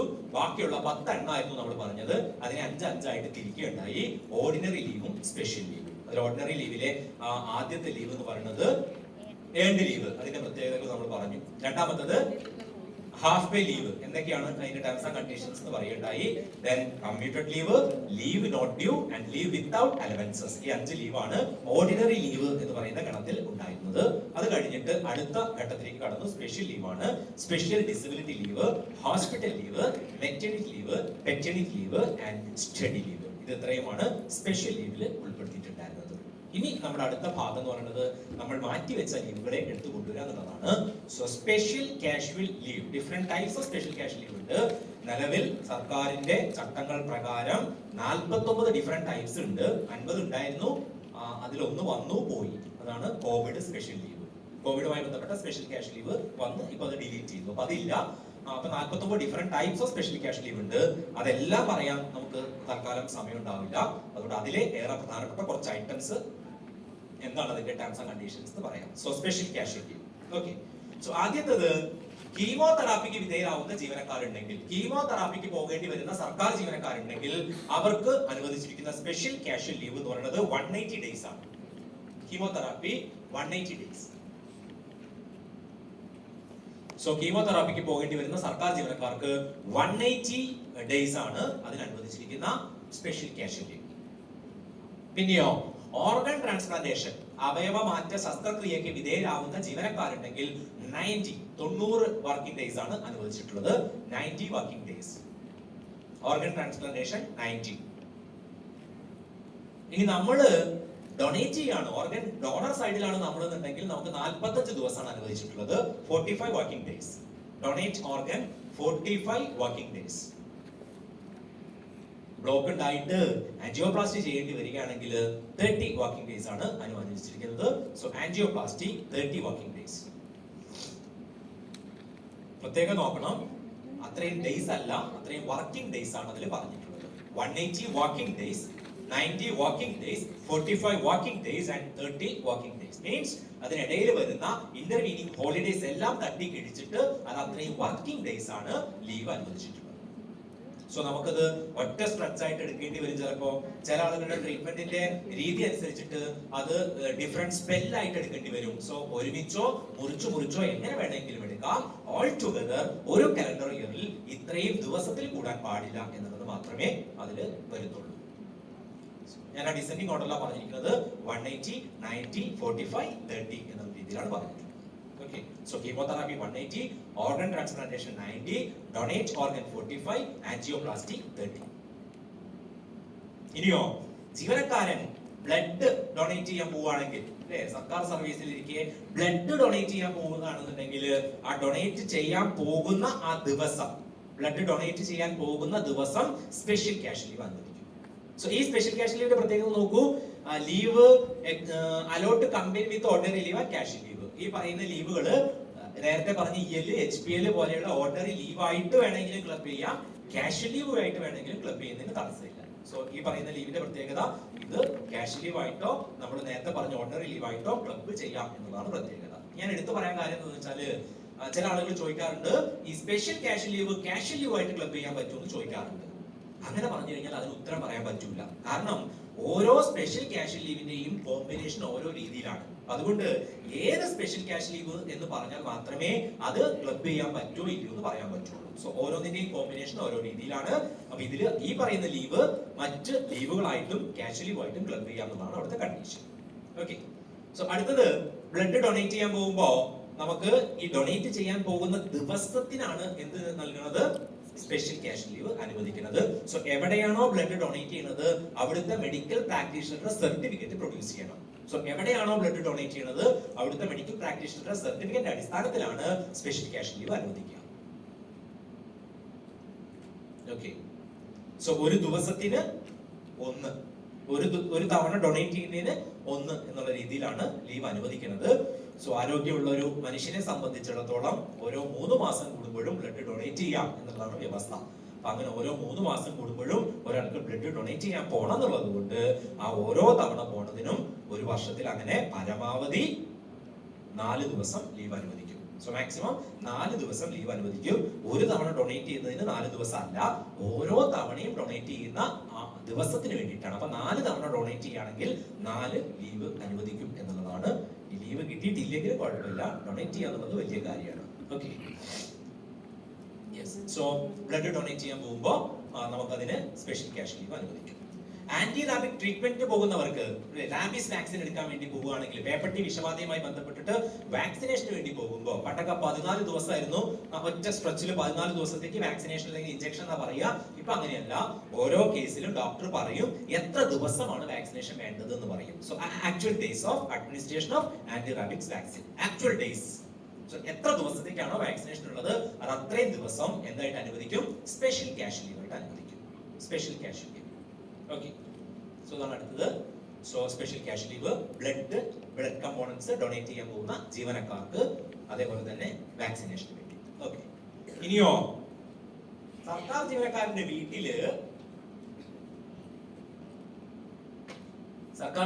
വീട്ടില് small pox, cholera, plague, typhoid, acute influenzal pneumonia, diphtheria, cerebrospinal meningitis, ഇങ്ങനെയുള്ള കുറെ പകരുന്ന അസുഖങ്ങൾ പിടിപെട്ടിട്ടുണ്ട്. വീട്ടിലെ അംഗങ്ങൾക്ക്, കുടുംബാംഗങ്ങൾക്ക് പകരുന്ന അസുഖങ്ങൾ പിടിപെട്ടിട്ടുണ്ട്. ജീവനക്കാരന് കുഴപ്പമൊന്നുമില്ല. ആർക്കാണ് പ്രശ്നം വന്നത്? ആർക്കാണ്? ഫാമിലി മെമ്പേഴ്സിനാണ് വന്നത്. കുടുംബാംഗങ്ങൾക്കാണ് അസുഖം വന്നത് എങ്കിൽ ജീവനക്കാരനോട് പറയും കുഴപ്പമില്ല, വീട്ടിലിരിക്കൂ, റെസ്റ്റ് എടുക്കൂ, നിങ്ങൾ ഓഫീസിലേക്ക് വരണ്ട, അതിന് നിങ്ങൾക്ക് പ്രത്യേകം ലീവും തന്നിരിക്കുന്നു എന്ന് പറഞ്ഞ് ലീവ് കൊടുക്കും. അപ്പൊ വീട്ടിലെ ആർക്കെങ്കിലും എന്തെങ്കിലും അസുഖം വരികയാണ് എന്നുണ്ടെങ്കിൽ ഈ പറയുന്ന ജീവനക്കാരന് പ്രത്യേക അവധി അനുവദിക്കും. Special cash leave for employees, infectious diseases in his residence. So അങ്ങനെ പകരുന്ന അസുഖങ്ങൾ പിടിപെടുന്ന സന്ദർഭത്തിലാണ് ജീവനക്കാർക്ക് എന്ത് അനുവദിക്കുന്നത്? അനുവദിക്കുന്നത് സ്പെഷ്യൽ ക്യാഷ് ലീവ് അനുവദിക്കുന്നത്. Special cash leave for infectious diseases in his residence. So ഏതൊക്കെയാണ് ആ ഡിസീസസ് എന്ന് നമ്മൾ പറഞ്ഞു? Small pox, cholera, plague, typhoid, acute influenza pneumonia, diphtheria തുടങ്ങിയ അസുഖങ്ങളാണ്. നോർമലി 21 ദിവസമാണ് അനുവദിക്കുക. സോ നോർമലി 21 ദിവസത്തേക്കാണ് ഈ ലീവ് അനുവദിക്കുന്നത്. ചില പ്രത്യേക സാഹചര്യത്തിൽ മാറുന്നില്ല എന്നുണ്ടെങ്കിൽ ആദ്യം ഒരാൾക്ക് വന്ന് വേറൊരാൾക്ക് അങ്ങനെ വന്ന് നിൽക്കുകയാണെങ്കിൽ പരമാവധി 30 ദിവസം വരെയാണ് അനുവദിക്കുക.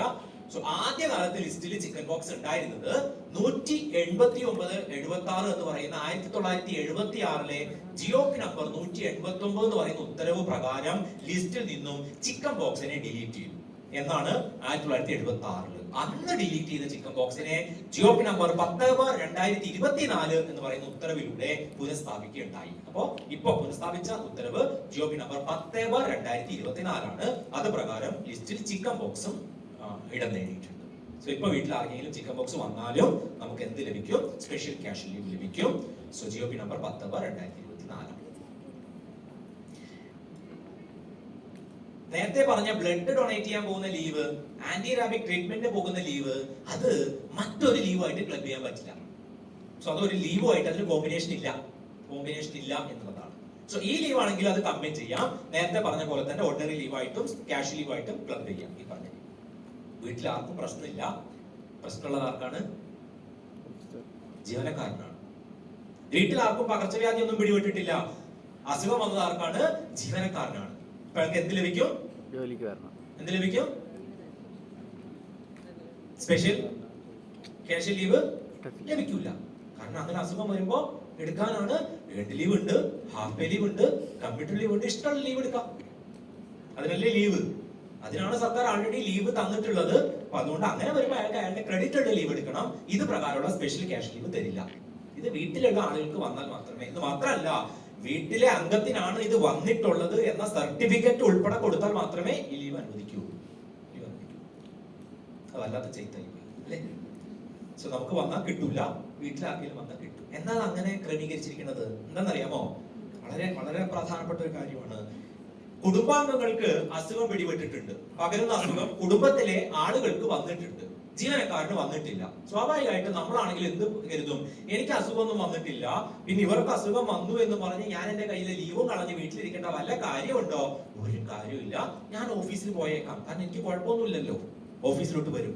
ആക്ച്വലി ഇൻഫെക്ഷൻ ആയിട്ടുണ്ടാകും, പ്രത്യക്ഷത്തിൽ വരുന്നതേ ഉണ്ടാവുള്ളൂ. ഇത് സ്പ്രെഡ് ചെയ്യാൻ പറ്റിയ ഏറ്റവും നല്ല ടൈം ആ ടൈമാണ് അല്ലേ? അപ്പൊ അയാൾ ഓഫീസിൽ വരും, വന്നിട്ടോ എല്ലാവർക്കും കൊടുക്കും, ഒരു സംശയമില്ല, എല്ലാവർക്കും കൊടുക്കും. അങ്ങനെ ഓഫീസ് അടച്ചു പൂട്ടേണ്ട സാഹചര്യം ഉണ്ടാവും. ആ ഒരു സാഹചര്യം ഒഴിവാക്കാൻ വേണ്ടിയിട്ടാണ് ജീവനക്കാരന് വന്നിട്ടില്ലെങ്കിലും കുഴപ്പമില്ല, ലീവ് എടുത്ത് വീട്ടിലിരിക്കാൻ വേണ്ടിയിട്ട് കൊടുക്കുന്നത്. അതേസമയം വീട്ടിൽ വേറെ ആർക്കും വന്നിട്ടില്ല, എനിക്കാണ് വന്നതുണ്ടെങ്കിൽ ഞാൻ മര്യാദയ്ക്ക് ലീവ് എടുത്ത് മൂലയ്ക്ക് കിടക്കല്ലേ ഉള്ളൂ.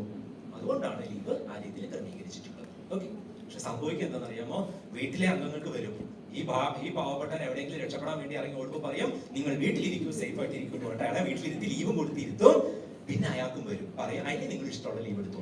അതാണ് സംഭവിക്കുന്നത്. ഓക്കെ. എനിവേ ആ ലീവ് ആ രീതിയിലാണ് ട്രീറ്റ് ചെയ്യുന്നത്. നെക്സ്റ്റ്.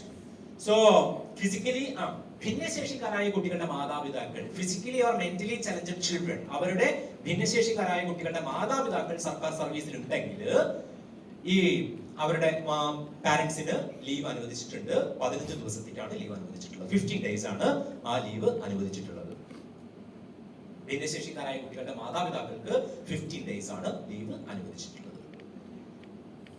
ഇതും സ്പ്ലിറ്റ് ചെയ്തിട്ട് എടുക്കാം. സ്പ്ലിറ്റ് ചെയ്തിട്ടോ ഒറ്റ സ്ട്രെച്ചിലോ ഒക്കെ എടുക്കാം, കുഴപ്പമൊന്നുമില്ല. ഓൾ ടുഗദർ 15 ദിവസത്തിൽ കൂടാൻ പാടില്ല എന്നേ ഉള്ളൂ. സോ മാക്സിമം 15 days ആണ് ഒരു കലണ്ടർ ഇയറിൽ അനുവദിച്ചിട്ടുള്ളത്. 15 days ആണ്. രണ്ടുപേരും സർക്കാർ സർവീസിൽ ഉണ്ടെങ്കിൽ, അച്ഛനും അമ്മയും സർക്കാർ സർവീസിൽ ഉണ്ടെങ്കിൽ രണ്ടുപേർക്കും 15 എന്ന രീതിയിൽ കിട്ടൂല. ഒരു കലണ്ടർ ഇയറിൽ ഒരാൾക്ക് മാത്രമേ ഈ ലീവ് കിട്ടുള്ളൂ. അപ്പൊ അയാൾ ഒരു ഡിക്ലറേഷൻ കൊടുക്കണം, സ്പൗസ് ഈ കലണ്ടർ ഇയറിൽ ഇത് പ്രകാരമുള്ള ലീവ് അവൈൽ ചെയ്തിട്ടില്ല എന്നുള്ളൊരു ഡിക്ലറേഷൻ കൊടുക്കണം എന്നുള്ളതാണ് അവിടുത്തെ കണ്ടീഷൻ. ഒരാൾക്ക് മാത്രമേ ലീവ് അനുവദിക്കുകയുള്ളൂ. ഓക്കെ. അപ്പൊ ഇതില് കുഞ്ഞിന്റെ ട്രീറ്റ്മെന്റിന് വേണ്ടി കൊണ്ടുപോകാനാണ്. അതുകൊണ്ട് തന്നെ ആ മെഡിക്കൽ ഓഫീസറുടെ സർട്ടിഫിക്കറ്റ് പ്രൊഡ്യൂസ് ചെയ്യണം എന്നതാണ് അവിടുത്തെ കണ്ടീഷൻ. ഒരു തവണ പ്രൊഡ്യൂസ് ചെയ്താൽ മതി. ഒരു വർഷത്തേക്ക് ഒരു തവണ പ്രൊഡ്യൂസ് ചെയ്താൽ ഓക്കെ. എന്നാൽ ഇനി സർക്കാർ സർവീസിൽ തന്നെ നമ്മുടെ കൂട്ടത്തിൽ തന്നെ ഫിസിക്കലി ഡിസേബിൾ ആയിട്ടുള്ള ആളുകൾ ഉണ്ടാവുമല്ലോ. സോ അങ്ങനെയുള്ള ആളുകൾക്ക് അവരുടെ ട്രീറ്റ്മെന്റിന് വേണ്ടിയിട്ട് എന്ന് പറഞ്ഞാൽ അങ്ങനെ ഡിസബിലിറ്റി ഉള്ള ആളുകൾക്ക് ഒരു അലവൻസ്, കൺവെയൻസ് അലവൻസ് എന്ന് പറഞ്ഞ ഒരു അലവൻസ് കിട്ടും. ആ ഡിസബിലിറ്റിയുടെ പെർസെന്റേജ് അനുസരിച്ചിട്ട് അവർക്കൊരു കൺവെയൻസ് അലവൻസ് എന്ന് പറയുന്ന ഒരു അലവൻസ് കിട്ടും. ആ അലവൻസ് കിട്ടുന്ന ആ ആളുകൾക്ക് മാത്രമാണ് ഈ പറയുന്ന ലീവിനും അർഹതയുള്ളത്. സോ അവരുടെ ട്രീറ്റ്മെന്റിന് വേണ്ടി പോകാൻ വേണ്ടിയിട്ട് ഇതേപോലെ തന്നെ 15 ദിവസമാണ് അനുവദിക്കുക. 15 days in a calendar year. Physically disabled എംപ്ലോയീസിന് 15 days in a calendar year.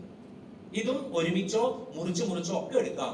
പക്ഷേ ഓൾ ടുഗദർ 15 കൂടാൻ പാടില്ല എന്നതാണ് കണ്ടീഷൻ. ഇവിടുത്തെ പ്രത്യേകത എന്ന് വെച്ചാല് മുറിച്ചെടുക്കുമ്പോൾ ഓരോ തവണയും മെഡിക്കൽ സർട്ടിഫിക്കറ്റ് പ്രൊഡ്യൂസ് ചെയ്യണം. ഈ കേസിൽ കുഞ്ഞുങ്ങളുടെ കേസിൽ ഒറ്റ തവണ മെഡിക്കൽ സർട്ടിഫിക്കറ്റ് പ്രൊഡ്യൂസ് ചെയ്താൽ മതി. ഒരു വർഷത്തേക്ക് ഒരു തവണ പ്രൊഡ്യൂസ് ചെയ്താൽ മതി. അതേസമയം മറ്റേ കേസിൽ ഫിസിക്കലി ഡിസേബിൾഡ് ആയിട്ടുള്ള എംപ്ലോയീസ് ആണെന്നുണ്ടെങ്കിൽ ഈ പോകുന്ന ഓരോ തവണയും മെഡിക്കൽ സർട്ടിഫിക്കറ്റ് പ്രൊഡ്യൂസ് ചെയ്യണം എന്നതാണ് അവിടുത്തെ കണ്ടീഷൻ. 15 ദിവസമാണ് അനുവദിക്കുക. 15 ദിവസം എന്ന് പറഞ്ഞാൽ 15 working days, 15 working days, 15 working days. നേരത്തെ 24 മണിക്കൂറിൽ ഡ്യൂട്ടിയിലാണെന്നുള്ള കാര്യം പറഞ്ഞല്ലോ അല്ലെ? നമ്മൾ 24 മണിക്കൂറും ഡ്യൂട്ടിയിലാണ് എന്ന് നേരത്തെ അവിടുന്ന് പറയുണ്ടായി. അപ്പൊ എന്റെ ഓഫീസിൽ എന്റെ ഒരു സുഹൃത്ത്, അയാള് ഭയങ്കര വർക്കോളിക് ആയിട്ടുള്ള ഒരാളാണ്. ജോലിയോട് ഭയങ്കര ആത്മാർത്ഥതയുള്ള ഒരു മനുഷ്യനാണ്. വളരെ നേരത്തെ രാവിലെ ചെന്ന് നോക്കുമ്പോ കാണാം വളരെ നേരത്തെ അയാൾ ഓഫീസിൽ ഉണ്ടാവും. വൈകുന്നേരം വളരെ വൈകിയേ അയാൾ ഓഫീസിൽ നിന്ന് പോകും. അവധി ദിവസം അന്നും അയാൾ ഓഫീസിൽ ഉണ്ടാവും. ഇങ്ങനെ ജോലി ചെയ്യുന്ന ഒരാളാണെങ്കിൽ അയാൾക്ക് സർക്കാർ എന്ത് കൊടുക്കും? ഇവിടെയാണ് യൂണിവേഴ്സിറ്റിയിലാണെങ്കിൽ, അങ്ങനെയാണെങ്കിൽ യൂണിവേഴ്സിറ്റി എന്ത് കൊടുക്കും? എന്ത് കൊടുക്കും? കോമ്പൻസേറ്ററി ഓഫ് കൊടുക്കും. നല്ലൊരു പാക്കേജാണ്. അതെടുക്കാൻ അയാൾക്ക് ഒരു ദിവസം വേണ്ടേ? അയാൾ അല്ലാത്ത ദിവസേ ഓഫീസിൽ വരിക. അയാൾക്കത് കൊടുത്തിട്ട് കാര്യമുണ്ടോ? അവധി ദിവസം ഉൾപ്പെടെ ഓഫീസിൽ വന്നിരിക്കുന്ന ആള് ഈ സി ഓഫ് എന്തെടുക്കാനാ? അയാൾക്ക് കാര്യമില്ല. നമുക്ക് വേണമെങ്കിൽ നമ്മുടെ സമാധാനത്തിന് കൊടുക്കാന്നേ ഉള്ളൂ. അയാൾക്ക് അതൊരു ഗുണമായിട്ട് മാറില്ല. അയാൾക്ക് എന്തെങ്കിലും ഒരു അല്ലെ, ഇങ്ങനെ ചെയ്യുന്ന ഒരാളാവുമ്പോ അയാൾക്ക് എന്തെങ്കിലും നേട്ടം വേണ്ടേ? എന്ത് കൊടുക്കാൻ പറ്റും? പെട്ടെന്ന് പറഞ്ഞാൽ നമുക്ക് പെട്ടെന്ന് അവസാനിപ്പിക്കാം. ഇങ്ങനെ ഒരാളാണെങ്കിൽ അയാൾക്ക് എന്തെങ്കിലും കൊടുക്കും. പറയൂ അഭിപ്രായങ്ങളും സസ്പെൻഷൻ കൊടുക്കാണ്. കുറച്ച് ദിവസം വീട്ടിലിരിക്കുന്നു. ഒന്നും കൊടുക്കൂല.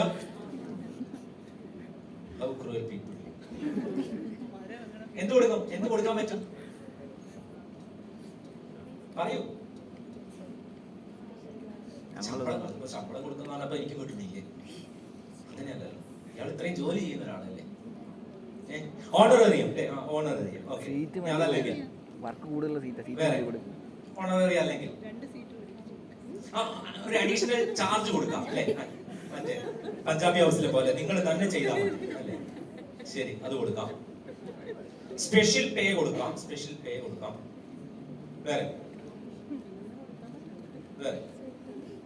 ഗുഡ് സർവീസ് എൻട്രി അല്ലെ? സേവന രേഖ, ഗുഡ് സർവീസ് എൻട്രി അല്ലെ? ഉണ്ണിയെ കണ്ടുപഠിക്കുക എന്ന് പറയാം അല്ലെ?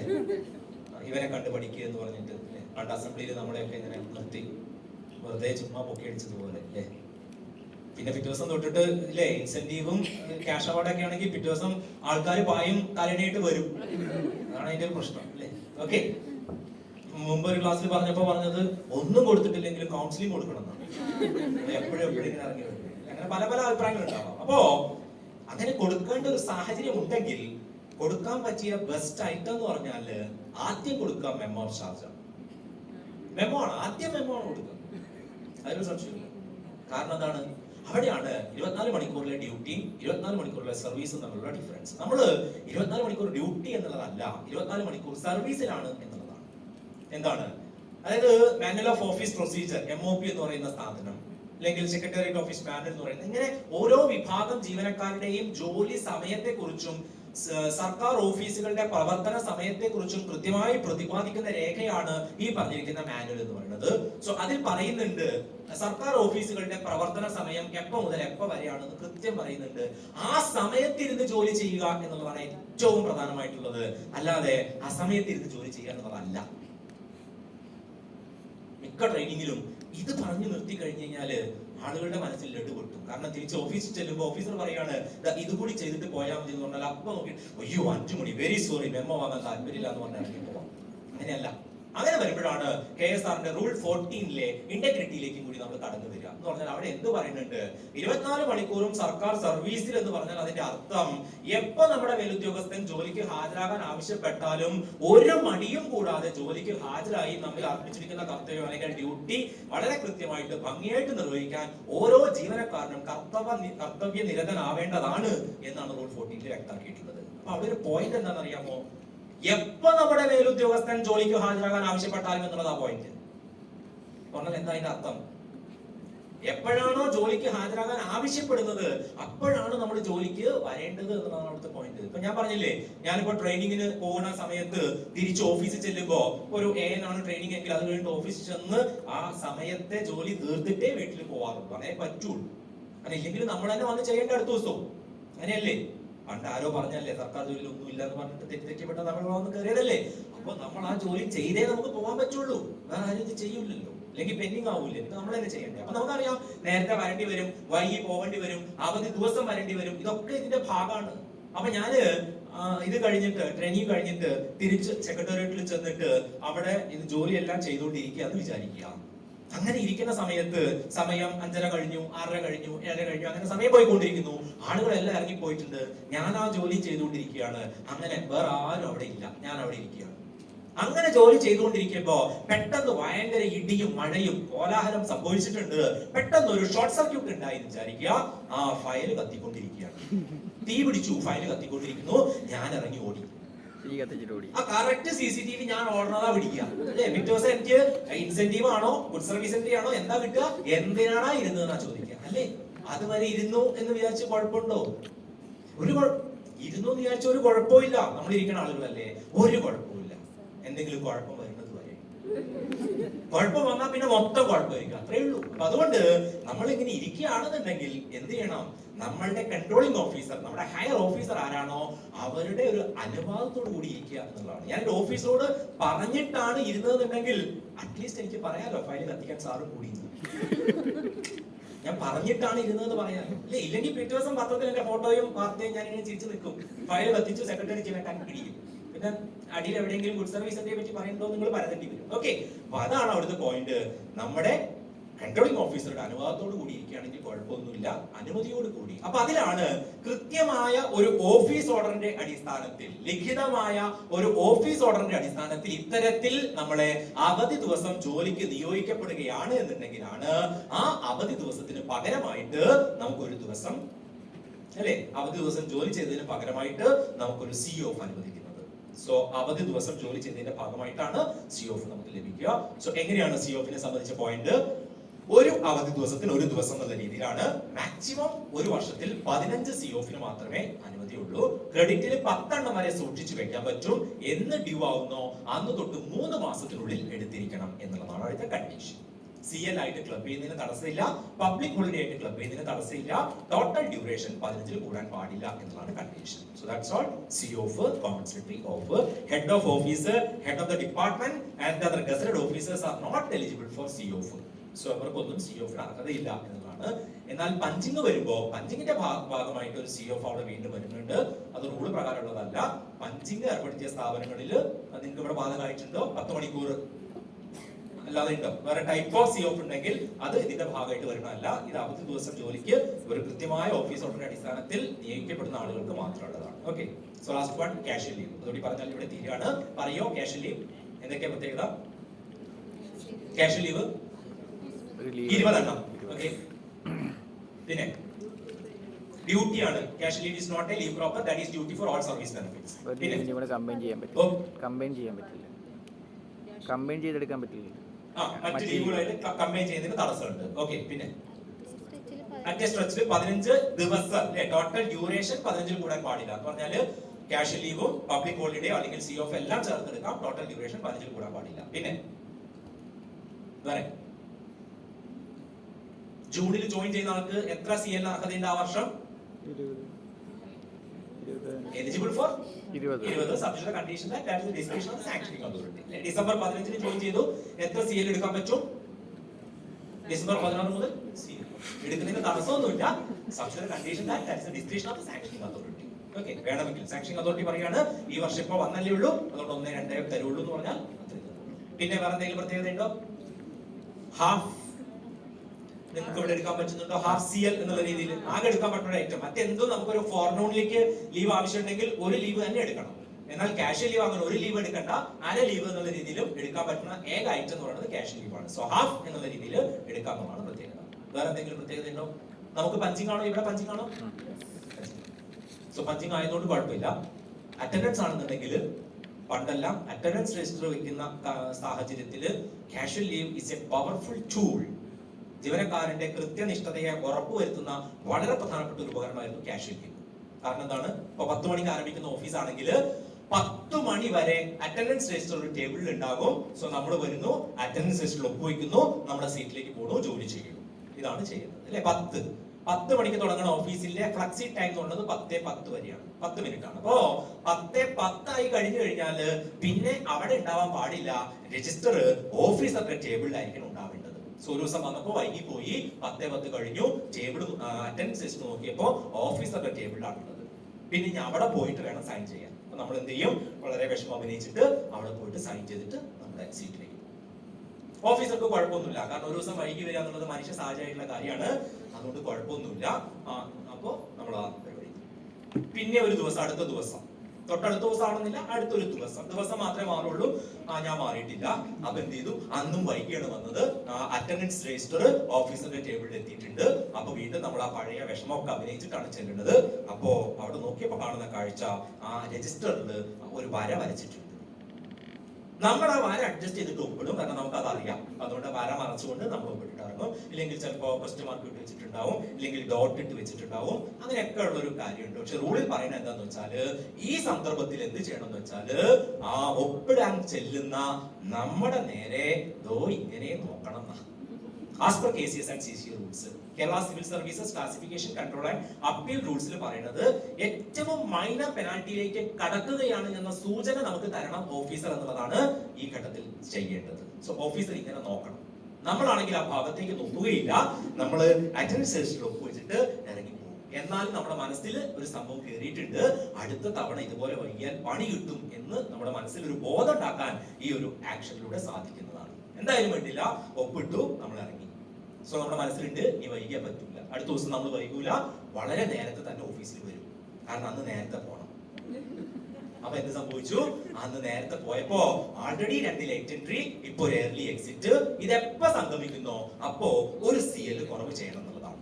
ഇത് തുടർച്ചയായിട്ട് വേണമെന്നില്ല, ഒരു മാസത്തിൽ വേണമെന്നില്ല, ഒരു കലണ്ടർ ഇയറിൽ എപ്പോഴാണോ ഇത് 3 എണ്ണം ആവണത് അപ്പൊ ഒരു CL കുറവ് ചെയ്യണം. അവിടെ അര CL ഇല്ല, ഒരു CL തന്നെ കുറവ് ചെയ്യണം. ഞാൻ നോക്കിയപ്പോ ഓരോ 3 ദിവസം കൂടുമ്പോഴും എന്റെ ഒരു CL കുറയും. ഓരോ 3 ദിവസം ആകുമ്പോഴും ഒരു CL കുറഞ്ഞു കൊണ്ടേയിരിക്കും. ആദ്യം തന്നെ ഞാൻ എന്ത് ചെയ്യും? 20 CL എടുത്ത് തീർക്കും, പിന്നെ വൈകി വരും. 20 CL ആദ്യമേ എടുത്ത് തീർക്കും, പിന്നെ വൈകി വന്നുകൊണ്ടിരിക്കും. അപ്പൊ എന്ത് ചെയ്യും? അപ്പൊ എന്ത് ചെയ്യാൻ പറ്റും? വേറെ ലീവിലൊന്നും കൈവയ്ക്കാൻ പാടില്ല. അത് അറിയാവുന്നതുകൊണ്ടാണ് CL എടുത്ത് തീർത്തത്. പിന്നെ എന്ത് ചെയ്യണം എന്ന് വെച്ചാല്, ഒന്നും ചെയ്യണ്ട, ബാക്കിയെല്ലാം അതിന്റെ പുറപോലെ നടന്നോളും. പിന്നെ മെമ്മോ ആയി, വിശദീകരണമായി എല്ലാം സംഭവമായിരിക്കും. സോ കുറവ് ചെയ്യാൻ ക്യാഷ്വൽ ലീവ് ഇല്ലെങ്കിൽ ജീവനക്കാരനെതിരെ അച്ചടക്ക നടപടി സ്വീകരിക്കുക എന്നുള്ളതാണ് ചട്ടം. അതുകൊണ്ട് casual leave is A powerful tool. Okay. So last leave 12A, 12B, 12C പ്രകാരമുള്ള ലോങ് ലീവ് ആണ്. 5 വർഷത്തേക്കുള്ള ലീവാണ്. 12A എന്ന് പറഞ്ഞാൽ ഇന്ത്യക്കകത്തോ വിദേശത്തോ ബെറ്റർ എംപ്ലോയ്മെന്റ് ഓപ്പർച്യൂണിറ്റി ആയി പോകുന്ന ലീവാണ്. LWA, better employment. 12A better employment. 12C എന്ന് പറഞ്ഞാൽ ഇന്ത്യക്കകത്തോ വിദേശത്തോ ഉള്ള സ്പൗസിന്റെ കൂടെ താമസിക്കാൻ പോകുന്നതാണ്. So joining spouse. 12A and 12C ഇത് രണ്ടും ക്ലബ് ചെയ്തെടുക്കുന്നതിന് തടസ്സമില്ല. 12Aയും 12Cയും ക്ലബ് ചെയ്തെടുക്കുന്നതിനും തടസ്സമില്ല. സോ അങ്ങനെ പണ്ട് ആളുകള് ഒരു 5 വർഷം എടുക്കും, തിരിച്ചു വരും, പിന്നെയും പോകും, 5 വർഷം എടുക്കും, തിരിച്ചു വരും, പോകും, തിരിച്ചു വരും, പോകും, തിരിച്ചു വരും. അങ്ങനെ എൻഡർ സർവീസിൽ 20 വർഷം വരെ ലീവ് എടുക്കായിരുന്നു. 12A പ്രകാരമോ 12C പ്രകാരമോ രണ്ടുകൂടി ക്ലബ് ചെയ്തുകൊണ്ട് എടുക്കായിരുന്നു. എന്നാൽ 152/2020 എന്ന് പറയുന്ന ജിയോ പ്രകാരം, 83/2020 എന്ന് പറയുന്ന സർക്കുലർ പ്രകാരം നിലവില് 12A പ്രകാരമോ 12C പ്രകാരമോ രണ്ടുകൂടി ക്ലബ് ചെയ്തുകൊണ്ടോ എടുക്കാവുന്ന അവധിയുടെ പരമാവധി പരിധി എന്ന് പറയുന്നത് 5 വർഷമായിട്ട് ചുരുക്കിയിട്ടുണ്ട്. സോ ഇപ്പൊ 5 വർഷം വരെ മാത്രമേ ലീവ് എടുക്കാൻ പറ്റുള്ളൂ 12A 12C പ്രകാരം. 12B സ്റ്റഡി പർപ്പസ് ആണ്. 12B പ്രകാരം എത്രയാണോ കോഴ്സ് പീരീഡ് അത് അത്രയും ആണ് ആ ലീവ് അനുവദിക്കുക, പരമാവധി 5 വർഷം. സോ 12B പ്രകാരം ഉള്ളത് മുമ്പ് 5 വർഷമാണ്, ഇപ്പോഴും അത് 5 വർഷം വർഷം തന്നെയാക്കിയിട്ടാണ് വെച്ചിട്ടുള്ളത്. സോ അത് 5, 12A 12C പ്രകാരം 5. അങ്ങനെ ടോട്ടൽ ഒരാൾക്ക് അയാളുടെ സർവീസിൽ എടുക്കാവുന്ന പരമാവധി ശൂന്യവേതനാവധി 10 വർഷമാണ്. സോ 5 വർഷത്തെ 12A 12Cയും 5 വർഷത്തെ പരമാവധി 12Bയും ചേർത്ത് 10 വർഷം വരെയാണ് ആ രീതിയിൽ ലീവ് എടുക്കാൻ പറ്റുന്നത്. That's all leave rules and thank you.